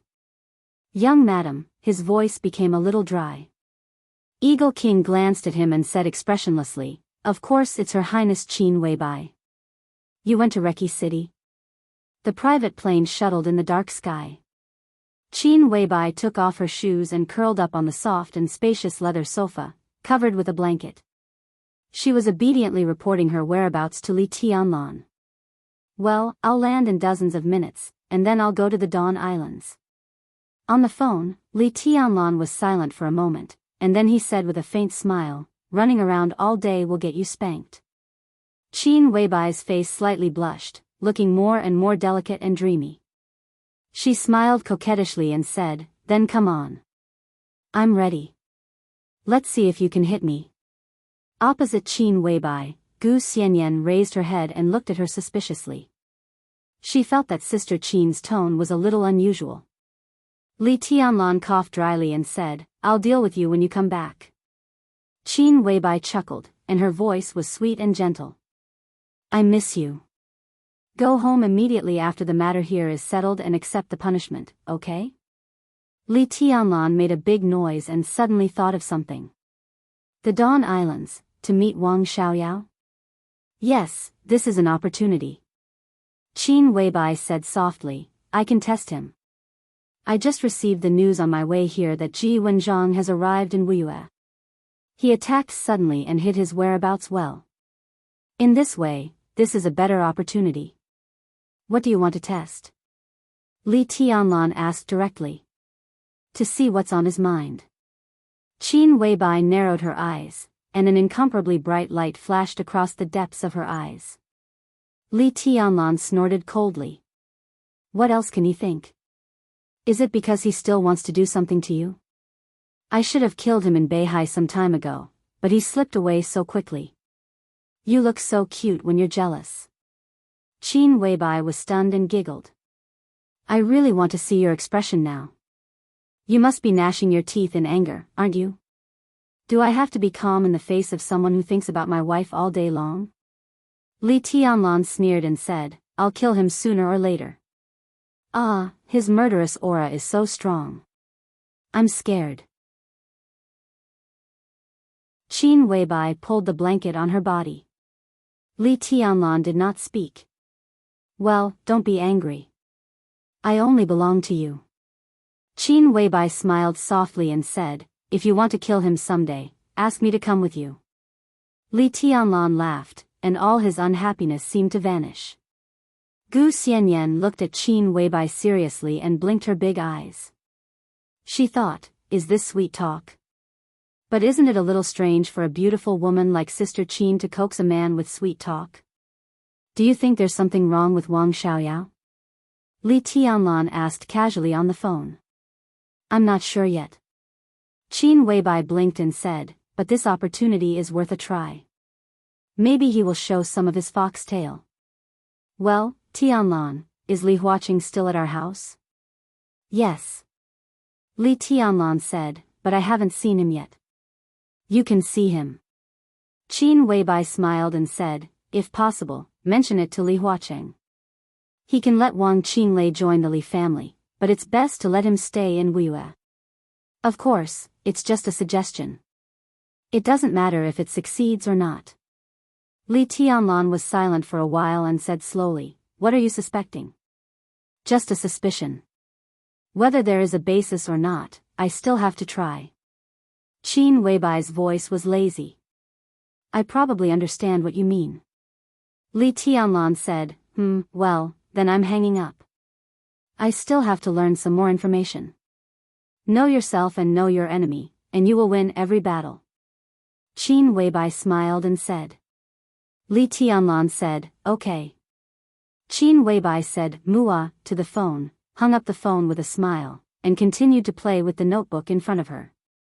Sister Qin. Gu Xianyan looked at Qin Weibai, and her eyes and voice were a little sour. Qin Weibai raised her eyebrows slightly. Is it the teacher's phone call? Gu Xianyan held her cheek with one hand and whispered, you are so kind to him. He is very kind to me, too. Qin Weibai said casually. It's different. Gu Xianyan shook her head subconsciously, but she couldn't tell exactly what was different.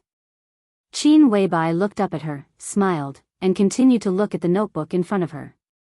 There were pages of extremely detailed information in the notebook. It was about Wang Xiaoyao, Wang Tianzong, Wang Qinglei, and everything related to them. The information was extremely messy, and it could even be said to be a mess. Some of the information only had 2 short sentences or a few lines, and some of them were the speculations of the people who collected the information. There was a date at the end of each piece of information. The latest information about Wang Xiaoyao was 3 days ago. The earliest one was about 6 years ago. Qin Weibai had read this information, which had been collected for several years, many times in the past, but she could never be sure of anything. The information showed that Wang Xiaoyao had a very good relationship with Wang Tianzong when he was a child. However, this relationship began to have some subtle changes at about the age of 15. This change was so subtle that even the people involved did not notice it. The relationship between the 2 brothers was still very good, but there were more and more differences on various things. When Wang Xiaoyao was 19 years old, he seemed to have a big fight with Wang Tianzong. It was impossible to investigate the cause, but since then, Wang Xiaoyao had no contact with anything to manage the family. He became a prodigal son of the Wang family of Beihai, or rather, a playboy of the Wang family of Beihai. Although he didn't take the initiative to make trouble, there were countless stories of indulging in love affairs. Because of women, a considerable number of so-called young masters from wealthy families in Zhongzhou state had been severely punished by him. But anyone who provoked him, Wang Xiaoyao was simply unscrupulous in dealing with them. At that time, he was studying at Huaqing University, but he basically didn't attend classes all year round. He kept a senior sister in the student union, fell in love with a young counselor, wandered around places like Yuzhou Dance Academy and Yuzhou Film Academy as if they were his own harem. He bought luxury cars, played with luxury watches, set up an esports team, made several stars who were active on the screen to this day popular, and opened a club. He did nothing that should be done and nothing that should not be done. His name was Wang Xiaoyao. Gradually, in other people's mouths, his name was reversed, and he became King Xiaoyao of the Wang family of Beihai. This situation lasted until he met himself, who was 23 years old, when he was 30 years old. Qin Weibai was in a trance. To be exact, when Wang Xiaoyao was 30 years old, he met another himself. All of his flirtatiousness completely disappeared. He became a young boy who worried about personal gains and losses. Not long after that, he returned to Beihai once, then appeared in Huading again, and then went to Wuxia. It seemed that from that time on, Wang Xiaoyao and Wang Qinglei became closer and closer. What did this mean? Sister, why did you ask the teacher to mention Wang Qinglei to Li Huaqing? What's the benefit of keeping him in Wuxia? Gu Xianyan suddenly asked. Maybe, maybe not. Qin Weibai said softly, at least, if Wang Qinglei is still in Wuxia, then within 5 years, Wuxia belongs to Wang Qinglei, not Wang Xiaoyao. Is there a difference? Gu Xianyan said doubtfully, they cooperate very closely. These two people, whoever leaves the other will not have a good end. From the perspective of interests, they are already one. They are almost inseparable. It seems so.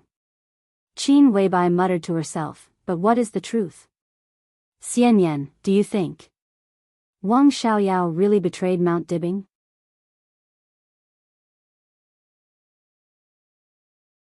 Chapter 12:22. When the helicopter lowered its altitude in the air, Qin Weibai in the cabin saw Wang Xiaoyao for the first time.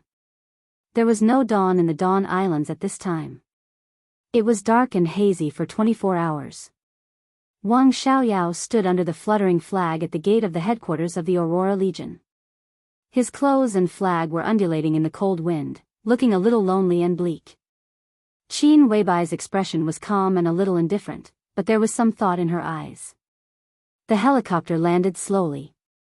Wang Xiaoyao walked over against the roaring airflow caused by the rotors. He looked up at the vague face in the cabin that had appeared in his dreams countless times, and his eyes were a little dazed. The rotors were still spinning, but the speed gradually weakened, became slower, and finally stopped. The door of the helicopter slowly opened, and Qin Weibai, wrapped in a coat and shawl, walked out of the cabin. Gu Xianyan followed her, and Eagle King, the current deputy commander of the Snowdance Corps, was at the back. Anyway, even if they all knew that the Aurora Legion did not dare to touch Qin Weibai, the young madam of the Li family now appeared in the eastern part of the European continent. No matter how bold the Snowdance Corps was, it was impossible for them to let her and Gu Xianyan come to the Dawn Islands. Eagle King following them was the most basic attitude. Qin Weibai glanced at Wang Xiaoyao. Her eyes were calm and distant. It seemed that the distance of thousands of miles was stretched longer and longer in this glance. Wang Xiaoyao's palm moved, and the corners of his mouth twitched slightly. He was a little self-deprecating. Qin Weibai did not shake hands with him. The goddess of the dark world did not have the habit of shaking hands with anyone. She had always been so high and mighty, looking down on everyone and the whole world. It was a kind of blasphemy for anyone to even approach her.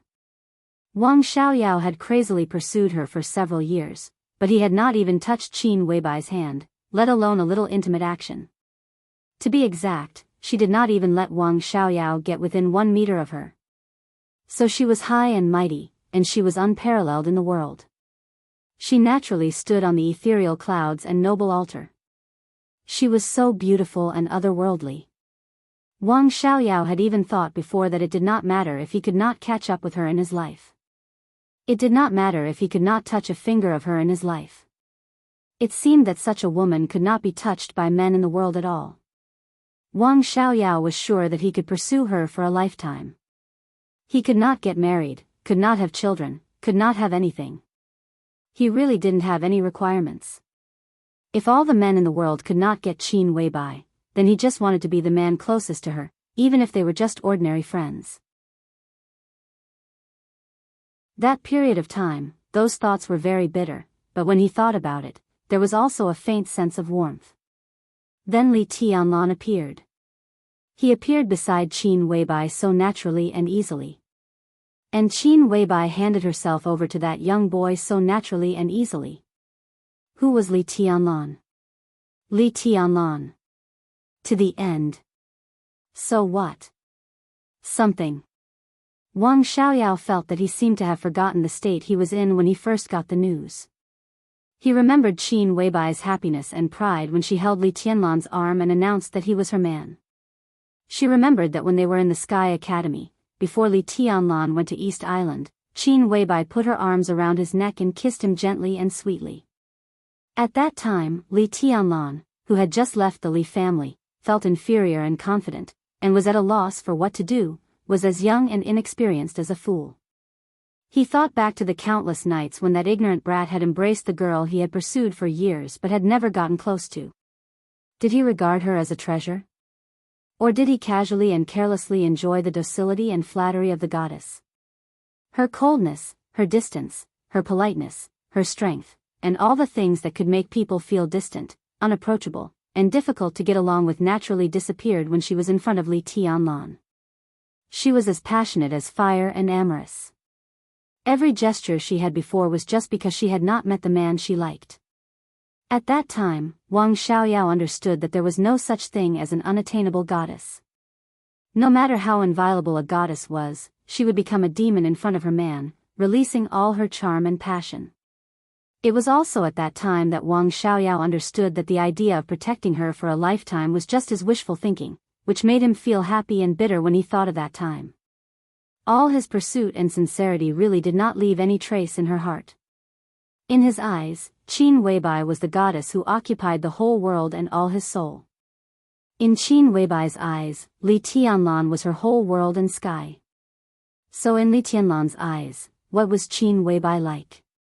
The answer that was about to come out was like a knife, stabbing into Wang Xiaoyao's heart, breaking his heart into grains of dust. Goddess? She did not exist. In Li Tianlan's eyes, Qin Weibai was just a woman.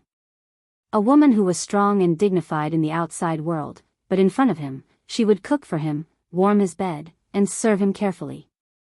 She would act coquettishly, docile, and even in heat.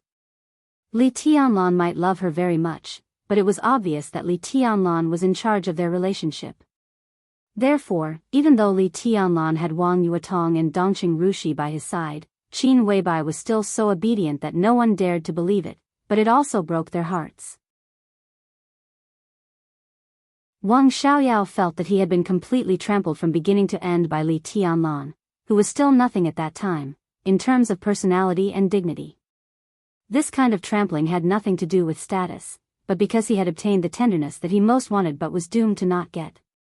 Wang Xiaoyao's state of mind was completely shattered by the sweetness shown by Li Tianlan and Qin Weibai bit by bit. It became dark, messy, and gloomy. Qin Weibai had never cared about him. Her repeated rejections were so obvious that Wang Xiaoyao didn't understand it at that time. It wasn't until the moment he saw Li Tianlan that he realized what he had done.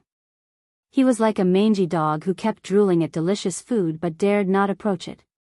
His every move was so annoying. He had been crazy, drunk, and angry, but he really could not hate her. Qin Weibai's repeated rejections had already shown her attitude. From beginning to end, she had never given him any chance. There was no ambiguity, no exploitation. She just clearly drew a line with him. His repeated attacks seemed to be relying on his family background to not know what was good for him. He did not hate Qin Weibai. He was just angry at his own incompetence. The rest was endless killing intent for Li Tianlan. It was just that Li Tianlan's rise was too fast. He did not find a chance in East Island. After the final battle of Heaven Capital, Li Tianlan disappeared directly. In 3 years, he had established his position as the first person of the young generation when he came back.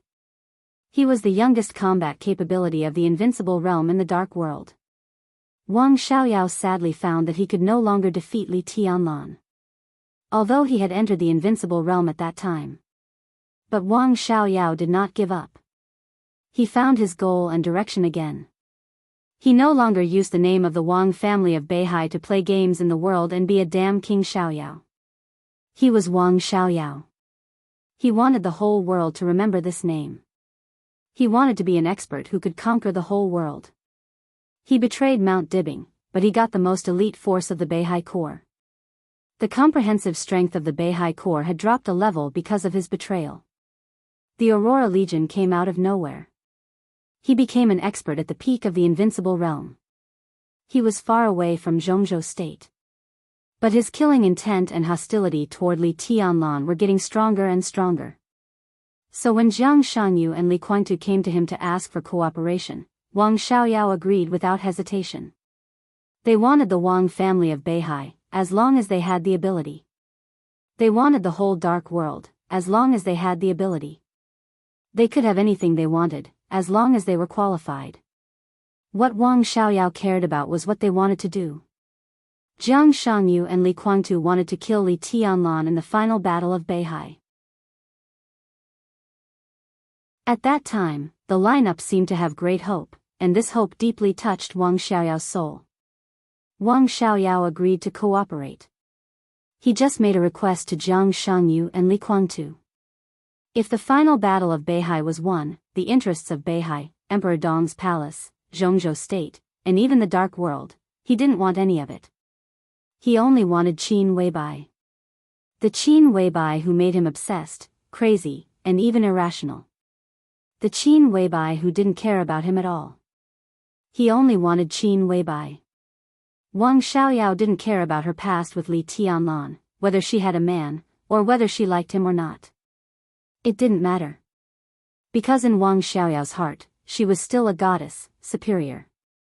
He just needed to stay with her quietly. The final battle of Beihai failed. Li Tianlan didn't die, and Emperor Dong's palace didn't collapse. Emperor Dong's invincible aura had completely spread to the whole dark world. He reached the top of the divine list and was the first in the world. The goddess was still a goddess. But countless people in the world were admiring her vision. She didn't have Samsara Palace, and she didn't even have to be the patriarch of the Qin clan. She was Emperor Dong's woman. What did this identity mean? It meant that the Aurora Legion, a behemoth that was only one step away from the real superpower, had to be prepared. It meant that Wang Xiaoyao, as the commander of the Aurora Legion, had nothing to do with Emperor Dong's palace, and even had some hostility. When he learned that Emperor Dong's woman was coming, he could only wait here obediently. Just like the notice that Eagle King gave to Wang Xiaoyao a few hours ago. Yes, it was a notice, without any consultation. Their young madam was coming to the Aurora Legion, so he had to wait. Hostile relationship? True position? This was no longer something that Emperor Dong's palace needed to consider. Now in the whole dark world, perhaps except for the Wang family of Beihai, no other force dared to face Emperor Dong's palace alone. They might still be hostile to Emperor Dong's palace, and even dare to take action. But every action must be a combination of multiple forces, and a careful plan was carried out. But now, Wang Xiaoyao had no doubt that if anything happened to Qin Weibai and the Aurora Legion, the entire Aurora Legion, the entire Dawn Islands, and even the entire special warfare system of Snow Country would be wiped out by Donghuang's furious sword light. Even if Wang Xiaoyao ran to any corner of the world, he would be caught and hacked into pieces.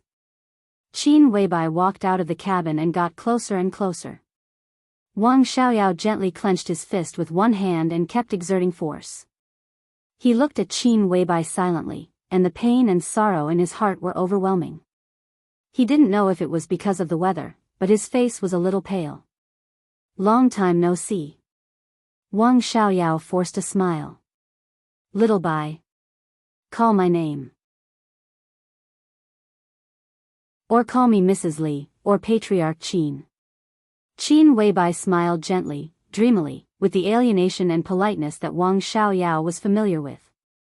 If you call me that, someone will be unhappy. I don't like it either. Wang Xiaoyao's mouth moved, and he finally couldn't help but smile bitterly. I think we are friends. I don't have friends. Qin Weibai's voice was crisp and clear. Neither she nor she, who was lying in the headquarters of the Lin clan, had friends. She was raised by Great Master Wu Wei, and it was her senior brother who had lived with her since she was a child. She walked out of Lin and said goodbye to her adoptive father. She exchanged a book of Dongqing Huangtu's martial arts experience for Wei Kunlun, the Nirvana sword master of Mount Shu, and the sword master became a saint. When Han Donglu was desperate and about to go bankrupt, she helped him out of his predicament and turned over a new leaf, so she had a military counselor. With her own martial arts experience, she helped a female swordsman from East Island to complete her revenge and pointed out her future direction, so she had flaming fire.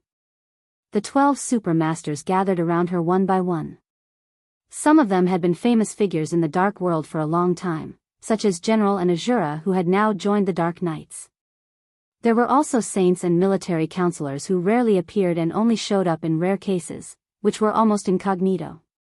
With the 12 supermasters, the Samsara Palace began to officially appear in the dark world. And because of the existence of figures like General Azura, the Samsara Palace always gave people a feeling that it had existed for a long time. But in fact, it was a behemoth that was infinitely close to a superpower set up by a little girl. At that time, there was nothing mysterious about time in front of Qin Weibai. She knew exactly what would happen in the future. She knew the secrets hidden by the wealthy families and the weaknesses they dared not expose. This created the Samsara Palace's unique intelligence department in the world, and it also allowed the Samsara Palace's industry to expand rapidly. The Flourishing Age Fund rose at a speed that stunned the whole world. In the second year after the establishment of the Samsara Palace, the financial storm swept the world from the subcontinent. That was the first carnival of the Samsara Palace. The Flourishing Age Fund swept away nearly 400 billion Zhongzhou dollars in the international financial market in half a year. Han Donglu also became a world-famous legend at that time. Everything in the Samsara Palace looked so incredible. In fact, Qin Weibai didn't have any idea about the 12 supermasters at first. She drew a lot of people to her side. Naturally, there were also people who wanted to betray her, coveted her body, and were not convinced by her. At that time, Qin Weibai was only 16 years old. She was still a child. No matter how high her IQ was, she was still a child. But when this child's instantaneous outburst was comparable to the peak of the invincible realm, the voices inside the Samsara Palace quickly unified. For the Samsara Palace, she was the master of Samsara Palace and also Qin Weibai. This was the core secret of the Samsara Palace. Similarly, she was the most qualified ruler. At least before she met Li Tianlan. She was cold, straightforward, decisive, and had a clear goal. She had the clearest logic of a ruler, but she had no feelings. So Qin Weibai had no friends. Military counselor, saint, and even flaming fire. In her eyes, they were all subordinates and pawns. Li Tianlan was her man. That was all he needed. Wang Xiaoyao looked at him silently for a while, then slowly turned sideways, reached out to the villa behind him, and whispered, "Miss Qin, please." It was impossible for him to address Qin Weibai as Mrs. Li, which clearly confirmed her fate. Maybe it would make Qin Weibai happy, but he couldn't call her that even if he was beaten to death. It's too stuffy inside. Qin Weibai tightened the wide shawl on her body, looked around, and suddenly said with a smile, "Do you mind if I take a look at your Aurora Legion?" Wang Xiaoyao shook his head and turned to lead the way. The Dawn Islands consisted of more than a dozen islands of different sizes. The headquarters of the Aurora Legion was set up on the largest island in the center of the islands. Under the polar night, it was a world of ice and snow, without any kind of warm atmosphere. The headquarters of the Aurora Legion was completely like a monster armed to the teeth. In the distant night, intense but indistinct gunshots could be faintly heard. Countless assault boats were shuttling between the islands. The headquarters of the Aurora Legion was equipped with the most advanced automatic weapons system in Snow Nation. With a push of a button, concentrated firepower could cover every island and every corner of the Dawn Islands with less than 2 centimeters of error. Many roads in the headquarters were still in the process of construction. There were very few patrols and guards here. It seemed that all the defense work had been handed over to the surrounding islands. Therefore, under the curtain of night, the headquarters was dead silent, like a graveyard. It seems that the Aurora Legion is developing well. Snow Country is still very welcoming to you. Is this the famous U9? Qin Weibai asked with a smile as she casually walked in the headquarters of the Aurora Legion. She looked at the cold and silent island and observed the weapon arrays arranged everywhere. It's the U-10, codenamed Red Eagle.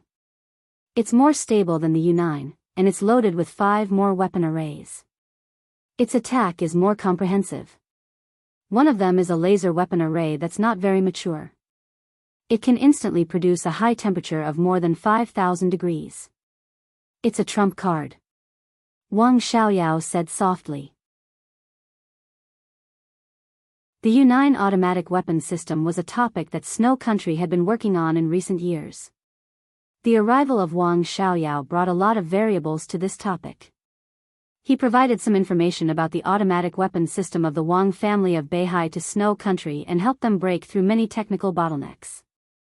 The U-10 could be regarded as an upgraded version of the U-9. There was no qualitative change, but its firepower was more powerful. It could be said to be one of the core technologies of Snow Country at present. 5,000 degrees, Qin Weibai murmured to herself. Jianghu State, Star State, England, Germany, and the Wang family of Beihai had broken through the bottleneck of laser weapons 10 years ago. A few years ago, they began to tentatively apply it to various cutting-edge armaments. At present, it was far from mature, but it could definitely be said to be advanced. At present, the biggest advantage of laser weapons was the absolute firing speed and the instantaneous high temperature. However, it was not realistic to maintain the absolute firing speed, and it was not very stable. Therefore, all countries studied high temperature. The application of advanced weapons undoubtedly further reduced the role of super experts. What did a high temperature of 5,000 degrees mean? Fire-flaming realm experts could ignite flames out of thin air. A normal expert at the peak of the fire-flaming realm could produce a flame of nearly 300 degrees. Fireman, who was known as the strongest fire-flaming realm expert, could produce a flame of nearly 1,000 degrees when he attacked with all his strength. Even Li Tianlan's current value would not be much higher than that of Fireman. A high temperature of 5,000 degrees was a fatal threat to Li Tianlan. What's the plan of the Aurora Legion in the future? Qin Weibai asked casually. Wang Xiaoyao raised his eyebrows and narrowed his eyes subconsciously. Snow Country is different from most countries, and it's also different from East Island. No matter how bad their economy is, their foundation and national strength are there. Their attitude towards the Aurora Legion will not be the same as East Island's attitude towards the Purgatory of Heaven capital. You are now in the honeymoon period of cooperation. They will support you and send you armaments. Behind these gifts, there may be a chronic poison. They will definitely try to conquer the Aurora Legion and conquer you for their use. So although the Aurora Legion is developing well now, it has no prospects. It's like a castle in the air. What are your plans for the future? Qin Weibai said slowly, you need a backing that can support all your actions. Wang Xiaoyao understood what Qin Weibai meant. A backing that could support all his actions and let him take root in Snow Country even if he fell out with Snow Country. Many countries actually had this strength. But considering various reasons, there were very few countries that could meet this condition.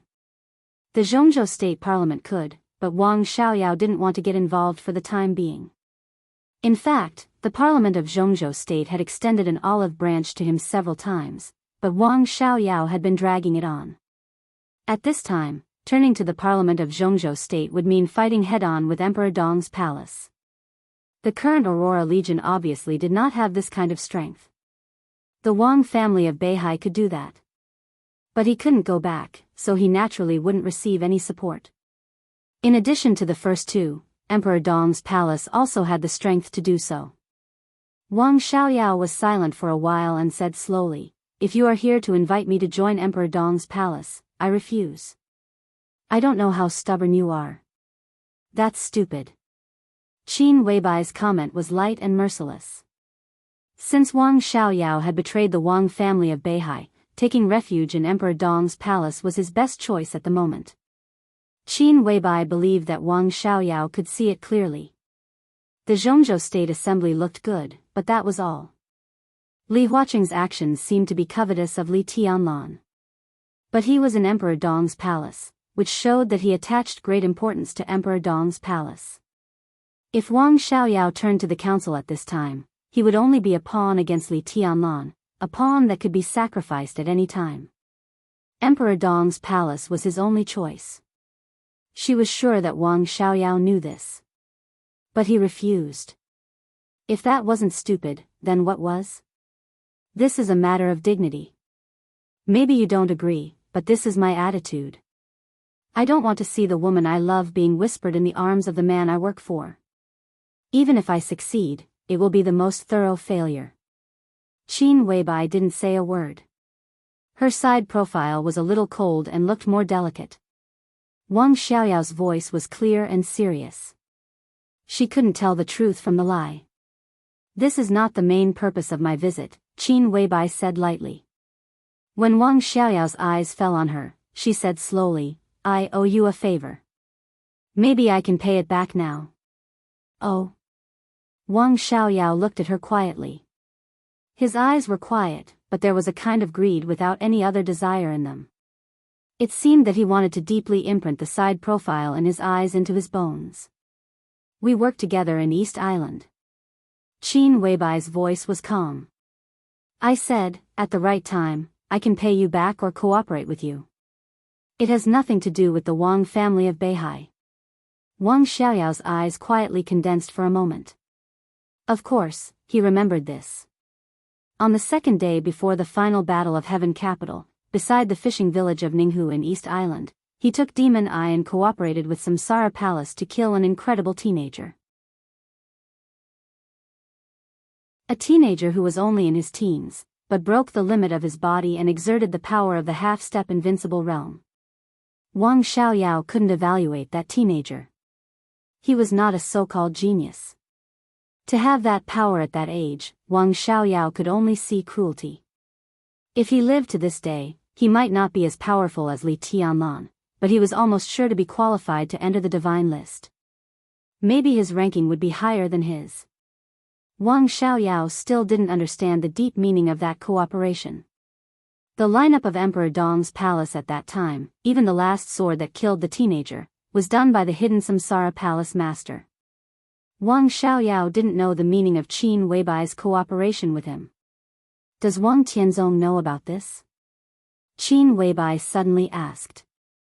This question came out of the blue, without any warning. Wang Xiaoyao shook his head subconsciously. I don't know. Qin Weibai took a serious look at him. She was still not sure if it was true or not. She said softly, "You don't want to join Emperor Dong's palace. With your IQ, you won't join the parliament. Then your life here is destined to be difficult. In the final battle of Beihai, you cut off one of Xiang's arms. She will soon enter the peak of the invincible realm. At that time, she will come to you to get back at you. I'm welcome at any time." Wang Xiaoyao smiled very naturally. He might not be able to catch up with Li Tianlan's realm in this life, but he had never been afraid of anyone in the same realm. Every move of the Dark Knights will cause a chain reaction in many ways. You don't join the parliament or Emperor Dong's palace, but you can't give up Zhongzhou State. As long as you have chips in Zhongzhou State, you have the hope of playing games with all parties here. Qin Weibai's eyelashes trembled slightly. Wang Qinglei is under a lot of pressure, right? Does he want to go further? Wang Xiaoyao's eyes lit up for a moment. He nodded and said yes. In return for that year, I will persuade Tianlan. The power of the new group will support Wang Qinglei as the new director. Qin Weibai's beautiful and ruddy lips raised a little bit. It's just that the relationship between the academy and the new group is tense, and Minister Dongqing's attitude is also very obvious, which will make everyone feel uneasy. In this election, I think to a certain extent, Yi Dongqing's promotion is inevitable, even if it is to check and balance Minister Dongqing. This is the general trend, and it's hard to reverse it at present. Wang Xiaoyao certainly understood this truth, which was also what made Wang Qinglei feel stressed recently. But if he got the support of the new group, Wang Xiaoyao's voice was a little expectant. Do you want to push Qinglei into the cabinet? If he could enter the cabinet, it would undoubtedly be the best choice, and it would be one step closer to Wang Qinglei's ultimate goal. That's also difficult. Whether it's Hua Zhengyang or Wen Xiyuan. Compared to them, Wang Qinglei has no advantage at all. A mysterious smile bloomed from the corner of her mouth. The current position is not very easy to arrange, so I don't think it's necessary for Wang Qinglei to leave Wuyue for the time being. It's good for him to be the director of Wuyue. He can further accumulate capital, and at the same time further control Wuyue. He can also be the director of that position with the least competitive pressure. I think the Prince Group will also agree to this plan. Qin Weibai's voice was soft and clear. As she spoke, her bright eyes were staring at Wang Xiaoyao's eyes, silently observing the changes in Wang Xiaoyao's eyes from the most subtle parts. In the Dawn Islands under the polar night, the night in the morning was very dark. Wang Xiaoyao's cold eyes, which reflected the heaven and earth, seemed to be brighter. Other than that, there was no change. The two of them looked at each other for less than 3 seconds. Wang Xiaoyao turned his head and continued to move forward. His voice sounded softly, faintly, "That's fine too."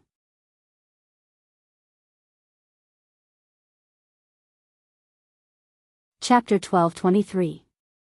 There was a silence in Wang Xiaoyao's voice that was as deep as the night. His answer was simple and ethereal, like the wind blowing over the Dawn Islands, lonely and cold. Qin Weibai's eyes sparkled with the light of thinking, and she didn't speak for a while. She was analyzing what Wang Xiaoyao's answer meant. In fact, Wang Xiaoyao was wrong about one thing. He was not without a trace in Qin Weibai's heart. But this trace had nothing to do with love, but a kind of caution and defense that could not be seen through. Wang Xiaoyao was definitely not a simple person. The whole world knew this very well. It was not because he betrayed the Wang family of Beihai, not because he was an expert at the peak of the invincible realm, and not because of the current atmosphere of the Aurora Legion. Even when he was the King Xiaoyao of the Wang family of Beihai in the code of a playboy of Beihai, people who really knew Wang Xiaoyao would not underestimate him or even ignore him. Wang Xiaoyao's EQ was extremely high. When he met Qin Weibai, he did a lot of seemingly absurd things in Jianghu State. But the reason why those things were so famous was not because they were really rebellious, but because he was Wang Tianzong's younger brother. Many things seemed inconceivable when it came to him. But in fact, Wang Xiaoyao did not really delay the things that he should do. In the inheritance of Beihai from generation to generation, there were more and more branches, and the direct descendants of each generation were rarely alone. Most of the patriarchs of the Wang family of Beihai had brothers or sisters, and sometimes more than one. Most of the brothers and sisters of the North Sea patriarchs were people with extremely high emotional intelligence. They might shake the world, or they might be unknown, or they might be dissolute and unrestrained. No matter how they appeared in front of the world, in reality, there was only one important role for them. That was to be the core link between the Wang family of Beihai and the Southeast group. This role had been played by the younger brother of the heavenly son of Beihai, the only king parallel in the history of the Wang family of Beihai. The only god of war in the history of Beihai, the ancestor of the Lin clan, and the founder of the Li family, had also played this role. Wang Xiaoyao had also played this role, and he had done an excellent job. The Wang family of Beihai was the top wealthy family in the world, while the Southeast group was the top group in Jianghu State. To some extent, there were innate differences and conflicts between the two groups. Under such circumstances, a person who could absolutely guarantee the interests of the Wang family of Beihai, walk among the many tycoons of the Southeast group without being ostracized, harmonize the relationship between the two sides, and construct a unified position between the two sides was extremely important. This was definitely not a responsibility that ordinary people could bear. It was not an exaggeration to say that those who were qualified for this position were all geniuses who were smooth and slick in all aspects. It was no exaggeration to say that people who could be in this position. This was also the biggest bargaining chip of his betrayal. The current Wuxia governor Yu Chuanguang was just a representative. There were also some elite forces within the southeast group that had been pushed out and began to gather around Wang Qinglei. They were also Wang Xiaoyao's core team. Under such circumstances, even if he betrayed the Wang family of Beihai, there were still senior members of the southeast group who were willing to speak for him. Wang Qinglei even had to rely on Wang Xiaoyao to intervene in the affairs of the supervisory department of Wuxia through the connections of the southeast group at this critical moment. There were also Wang Xiaoyao's men in several major sword-bearing families in North Sea. The damage that his betrayal brought to the Wang family of Beihai was self-evident. The deeper impact might not break out until a few years later. How could a person who could do this be mediocre? However, did Wang Xiaoyao really betray Mount Dibing? Qin Weibai did not dare to confirm this, but she had to verify it. In that memory that had already passed, Wang Xiaoyao died in the hands of Li Kuangtu. Calculating the time, it should have happened in the autumn of next year, but this was obviously unlikely to happen now. Wang Xiaoyao's death during that time also accelerated the rise of Li Tianlan in the Wang family of Beihai, consolidated his position in the Wang family of Beihai, and successfully replaced Wang Xiaoyao. That was why Li Tianlan was stationed in Zhongzhou State on behalf of Mount Dibing. At the beginning of the second year after Wang Xiaoyao's death, he met Gu Xianyan, who also represented Kunlun City in the world. After Wang Xiaoyao's death, Wang Tianzong did not seem to have any special reaction. Some people said that it was because Wang Xiaoyao had rebelled long ago, so Wang Tianzong killed him with a borrowed knife. Some people said that Li Tianlan was eager to be promoted, so he cooperated with Li Kuangtu. The truth was confusing. Even in the end, Qin Weibai did not figure out what was going on, which directly led to Qin Weibai's lack of confidence in Wang Xiaoyao's future. Wang Tianzong and Wang Xiaoyao. What was the relationship between them? After the chaos in Snow Country, did they really turn against each other? For power, for status, and to some extent, for herself? Qin Weibai wanted to confirm it many times, but she could not. She was sure that Wang Xiaoyao's feelings when he pursued her were real, but it did not mean anything. If Wang Xiaoyao really turned against Mount Dibing, she might be one of the reasons, but it should not be the whole reason.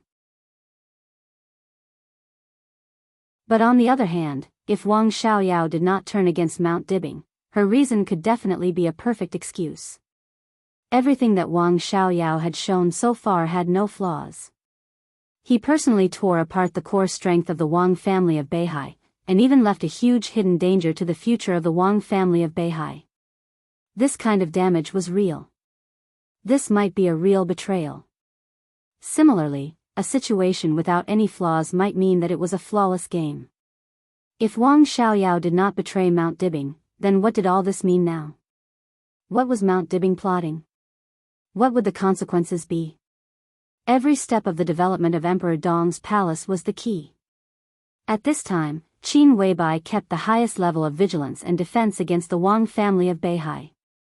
There was no need to emphasize the foundation and strength of the Wang family of Beihai. If Wang Xiaoyao's betrayal was a trap made by Mount Dibing, then no matter from which standpoint, no matter what they were plotting, Emperor Dong's palace was a part that they could not ignore. They would definitely find a way to drag Emperor Dong's palace into this trap. Maybe Wang Xingxiao or Wang Xiaoyao would do it. At that time, what awaited Li Tianlan might be eternal damnation again. Reorganizing the Li family, fighting against Jiang Shangyu, suppressing Gu Xingyun, and the parliamentary game were all Li Tianlan's problems. The talents and strength of Emperor Dong's palace were enough to deal with these problems. As for Qin Weibai, she had to keep an eye on everything of the Wang family of Beihai. Now they seemed to have taken no action, but maybe they were the most dangerous. Therefore, it was imperative for them to test the waters this time. Wang Qinglei was now in a critical period. His staying or leaving in Wuya might really reflect Wang Xiaoyao's attitude. But Wang Xiaoyao had no attitude. A simple sentence was fine. He did not reveal any flaws. Was there really no flaws? Qin Weibai was thoughtful. To be honest, if Qinglei stays in Wuya as a director, he won't gain much. It's not unprecedented for a provincial speaker to serve as a director, but it's very rare. If possible, I still hope that he can suppress Yi Dongsheng. This is also of great benefit to the new group and Minister Dongsheng. Wang Xiaoyao said slowly, as if he was fighting for something, but also as if he said it unintentionally. Wang Qinglei did have the capital to compete with Hua Xingyang and Wen Siyuan, but obviously, this capital was not enough. The Prince Group did have the plan to continue to promote powerful figures to control the cabinet, but the rise of the new group made this plan only a plan. The most confident was to let Wang Qinglei and Yi Dongsheng compete. Both of them were competing for the position of director and vice president, but in different directions. If Yi Dongsheng became a director, he would be elected vice president, and he would not lose his current position. He would also be the deputy minister in the army headquarters, only after Dongsheng Wudi. After becoming a director, he would become Dongsheng Wudi's strongest opponent in the army headquarters, and he was fully qualified to disrupt Dongsheng Wudi's layout. If Wang Qinglei became a director and served as vice president, his future direction would have nothing to do with the army headquarters. To some extent, he could be said to be Li Huaqing's deputy. Of course, from another perspective, he could also be said to be Li Huaqing's main opponent. The relationship between the new group and the academy was tense. Li Tianlan had enough reasons to support Wang Qinglei to suppress Yi Dongsheng, which could also make the new group easier in the game with the academy in the future. The new group supported Wen Siyuan, suppressed Yi Dongsheng, and supported Wang Qinglei. Was it contradictory? Not at all. The advance and retreat were all balanced wisdom. The core was for the interests of the group. The complex entanglement was a problem that every person standing at the peak must consider and operate. Therefore, in the face of Qin Weibai's temptation, Wang Xiaoyao, who did not know if he had already noticed her intentions, calmly put forward his own reasons and requirements. And he was above board, which was also impossible to distinguish. So you want Wang Qinglei to leave Wuya? Qin Weibai suddenly laughed. Her question could already be considered absolutely direct. That was the main purpose of her temptation. The situation was very simple. If Wang Qinglei left Wuya, the most likely person to replace him to control Wuya was Yu Chuanguang, and it could only be Yu Chuanguang. Yu Chuanguang was Wang Xiaoyao's real confidant and absolute best friend. And Wang Qinglei was Wang Xiaoyao's closest ally. If Wang Xiaoyao really betrayed Mount Dibing, there would be no difference between the two of them controlling Wuya. But if Wang Xiaoyao did not betray Mount Dibing, the difference between the two of them controlling Wuya was like heaven and earth. I'm just fighting for the best situation for us. Wang Xiaoyao said with a calm expression, the new group has the strength to do this. If it succeeds, we also have the strength to give you enough returns. After a pause, he continued, of course, Qinglei must be on the board. If we can't go up from Yuzhou, it's not unacceptable to stay in Wuya. Staying dormant for a few years will only make us stronger. Qin Weibai smiled. It seemed that she had seen through everything, like a polite echo, or something else. She was still not sure about Wang Xiaoyao's attitude. But she could not be sure, which was already a kind of news. Wang Xiaoyao turned to look at Qin Weibai. Her face became more and more three-dimensional and perfect in the dark night. It was so exquisite that it was like a magnificent and soul-stirring dream. He looked at her bright eyes that he would never forget and suddenly laughed. Qin Weibai raised her eyebrows slightly. I'm suddenly thinking about a problem. Wang Xiaoyao chuckled softly and said, if at this time, I want to take you away at all costs, the Wang family of Beihai, the Aurora Legion, the world, and the ambition will all go to hell. I only want you. I can only take you away. I can give up everything, but you are mine. Even now, if I take action, what do you think our future will be like? Qin Weibai narrowed her eyes slightly and smiled. You can't take me away, and you will die a terrible death. Is this a threat? Wang Xiaoyao looked deeply into Qin Weibai's eyes. This is advice. Qin Weibai smiled impeccably. I really don't know martial arts, but it doesn't mean that I don't have the ability to protect myself. If you want to take action, just try. If you can't get me, you will only lose everything you have. Maybe it's true. Wang Xiaoyao nodded. But this idea is very tempting, isn't it? I may lose everything, but I may get you, even if there is only a 1 in a million chance. There was a vague sharpness in the cold wind under the night sky. Qin Weibai's eyes flickered, and she remained calm. Do it. She spoke slowly. Wang Xiaoyao suddenly turned around. Qin Weibai was still standing beside him. However, that voice came from behind him. In his sight, another Qin Weibai appeared in Wang Xiaoyao's sight. The white shawl and coat floated in the night wind, not stirring up any dust, like a banished fairy. Wang Xiaoyao subconsciously raised his palm for a moment, but he did not dare to really stretch it out. He suddenly couldn't tell where Qin Weibai was. His perception had been distorted by a kind of spiritual power that was illusory but real. Wang Xiaoyao fell silent. He remembered the first time he met Qin Weibai. He thought of his persistent and fierce pursuit. He thought of himself running back to Beihai excitedly and telling his elder brother that he had found a partner who could be with him for a lifetime. That year, Wang Tianzong personally went to Huading and met the woman who had become famous in Zhongzhou State and represented Samsara Palace. That was the first time Wang Tianzong and Qin Weibai met. The conversation between the two did not last long. In less than 20 minutes. It could not be said that they parted on bad terms, nor could it be said that they had a good talk. Wang Xiaoyao remembered that his elder brother sent Qin Weibai away in his own car, while he stood under the small pavilion of the club, looking at the stream under his feet, and was silent for a long time. Wang Xiaoyao clearly remembered his feelings at that time. Excitement, impulse, and expectation.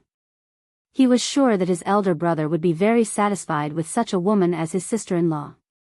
But at noon that day, under the pavilion, Wang Tianzong, who had been silent for a long time, just turned to look at him and said calmly, "You don't deserve her, and I can't suppress her.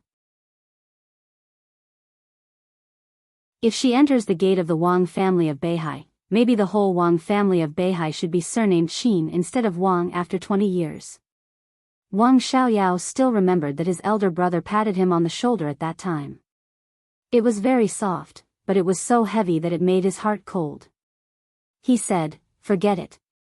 A long time after that, he talked to Wang Tianzong about Qin Weibai again and talked about his evaluation of Qin Weibai. At that time, Wang Tianzong did not praise Qin Weibai's unrivaled beauty. But that evaluation was still fresh in Wang Xiaoyao's memory.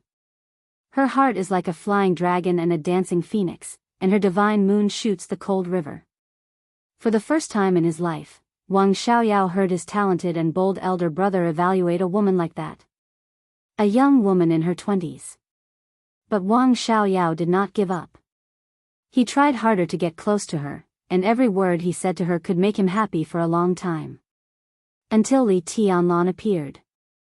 Until she leaned against Li Tianlan's arms. Her flying dragon and a dancing phoenix. Her moon shoots the cold river. All the things that made him toss and turn in his dreams became a real dream, shattered under the cruel reality, and had nothing to do with him. Wang Xiaoyao put down his palm completely. Under the curtain of night, the vague sharpness slowly dissipated. He looked at Qin Weibai's eyes.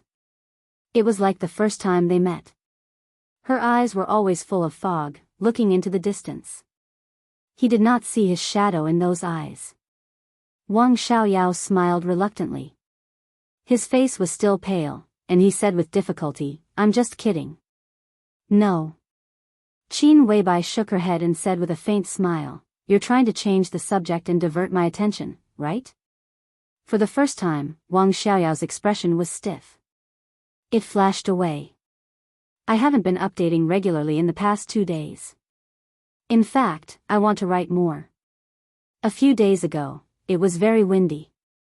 I slept with the window open all night, and then enjoyed the air conditioner during the day. I don't know if it was cold or hot, but I began to have a low fever and felt weak all over. Yesterday was even more tragic. It's a little painful. It's not an adjective. It's a real pain in the balls. I feel like they're swollen. I went to the hospital to have a checkup today, and it's not a big problem. Then when I came back, I found that it's not a pain in the balls, but a pain in the flesh. Damn, I took off my pants and came back, and then I found that. Anyway, it's very uncomfortable.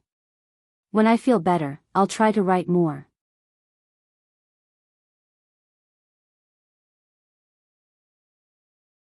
Chapter 12:24. The sound of the rotor disturbed the darkness. The helicopter parked at the headquarters of the Aurora Legion slowly rose into the air and flew away in the roaring sound. He came calmly, but he left calmly. Qin Weibai did not stay for breakfast, nor did she enter Wang Xiaoyao's villa. They talked for an hour and just walked a small circle around the island of the headquarters of the Aurora Legion. After the talk, they left. Neat and tidy. The temperature in the eastern part of the European continent was really cold. In the cabin of the helicopter, Qin Weibai wrapped herself in a brand new blanket again. However, this was not the extremely luxurious private plane after all. There was no soft and spacious leather sofa, no music reverberating through the top sound system, and no hand-ground coffee. Qin Weibai's body, wrapped in a blanket, swayed slightly in the somewhat bumpy cabin.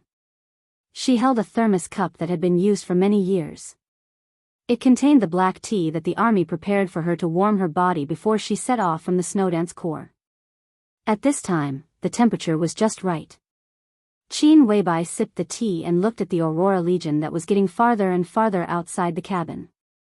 The entire Dawn Islands turned into a blurry light as the helicopter flew past. Qin Weibai's pupils were filled with mist, mysterious and hazy. Sister Qin, have you got the answer? Gu Xianyan looked at Qin Weibai and asked curiously. When Qin Weibai and Wang Xiaoyao were talking, she and Eagle King had been following behind them. They were neither too far nor too close, so they could hear what they were talking about.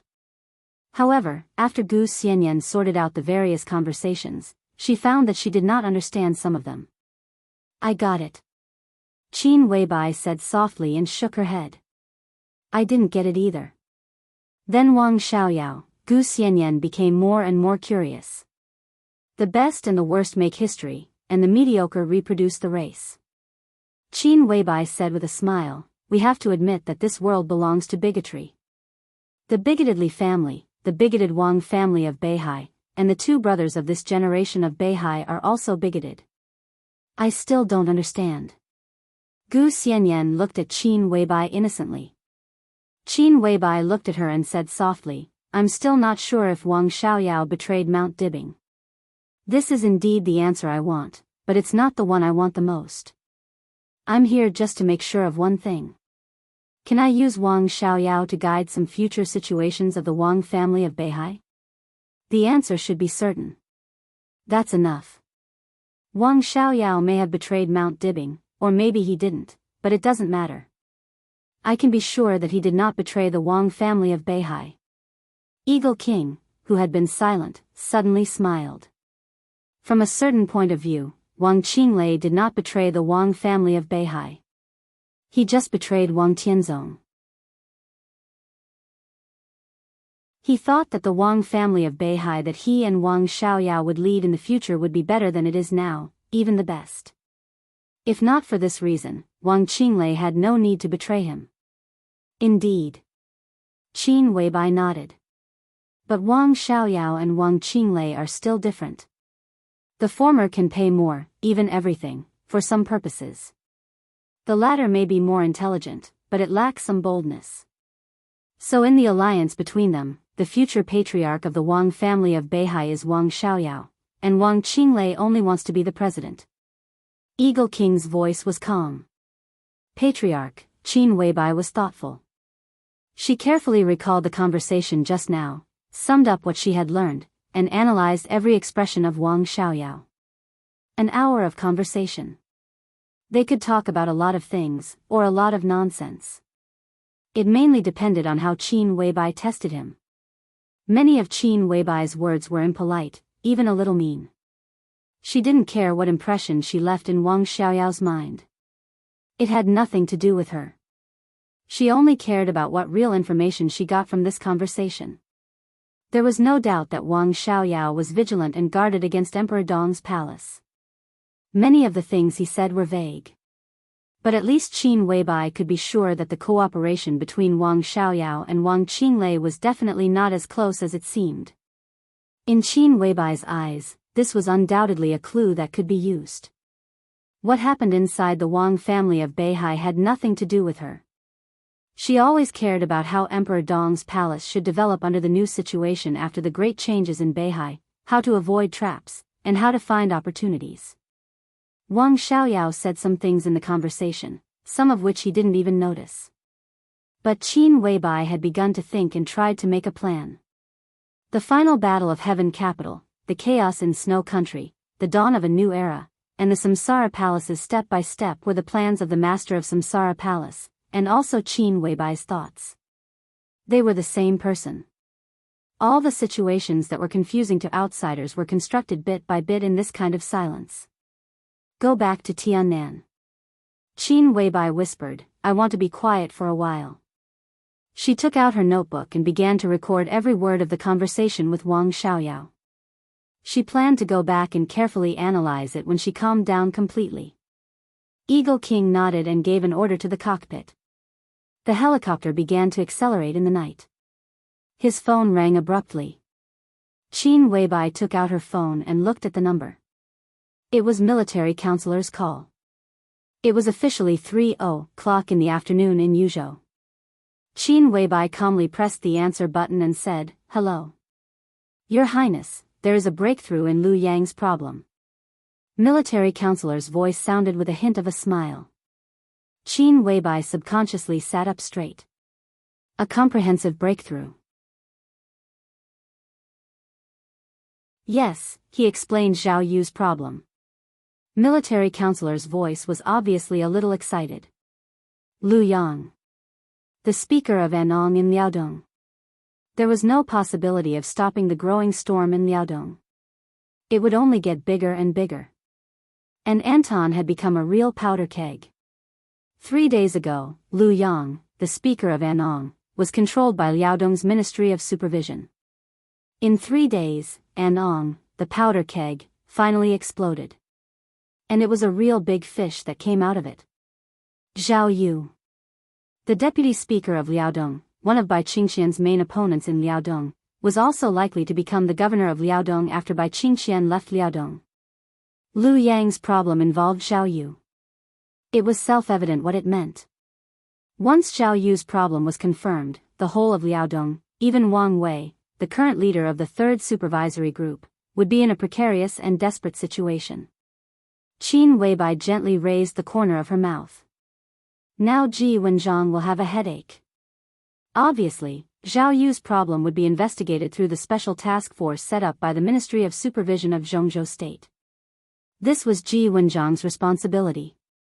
Now the whole Southeast group was trying to avoid this situation, but it was obviously unavoidable this time. Wait for Beihai to officially enter.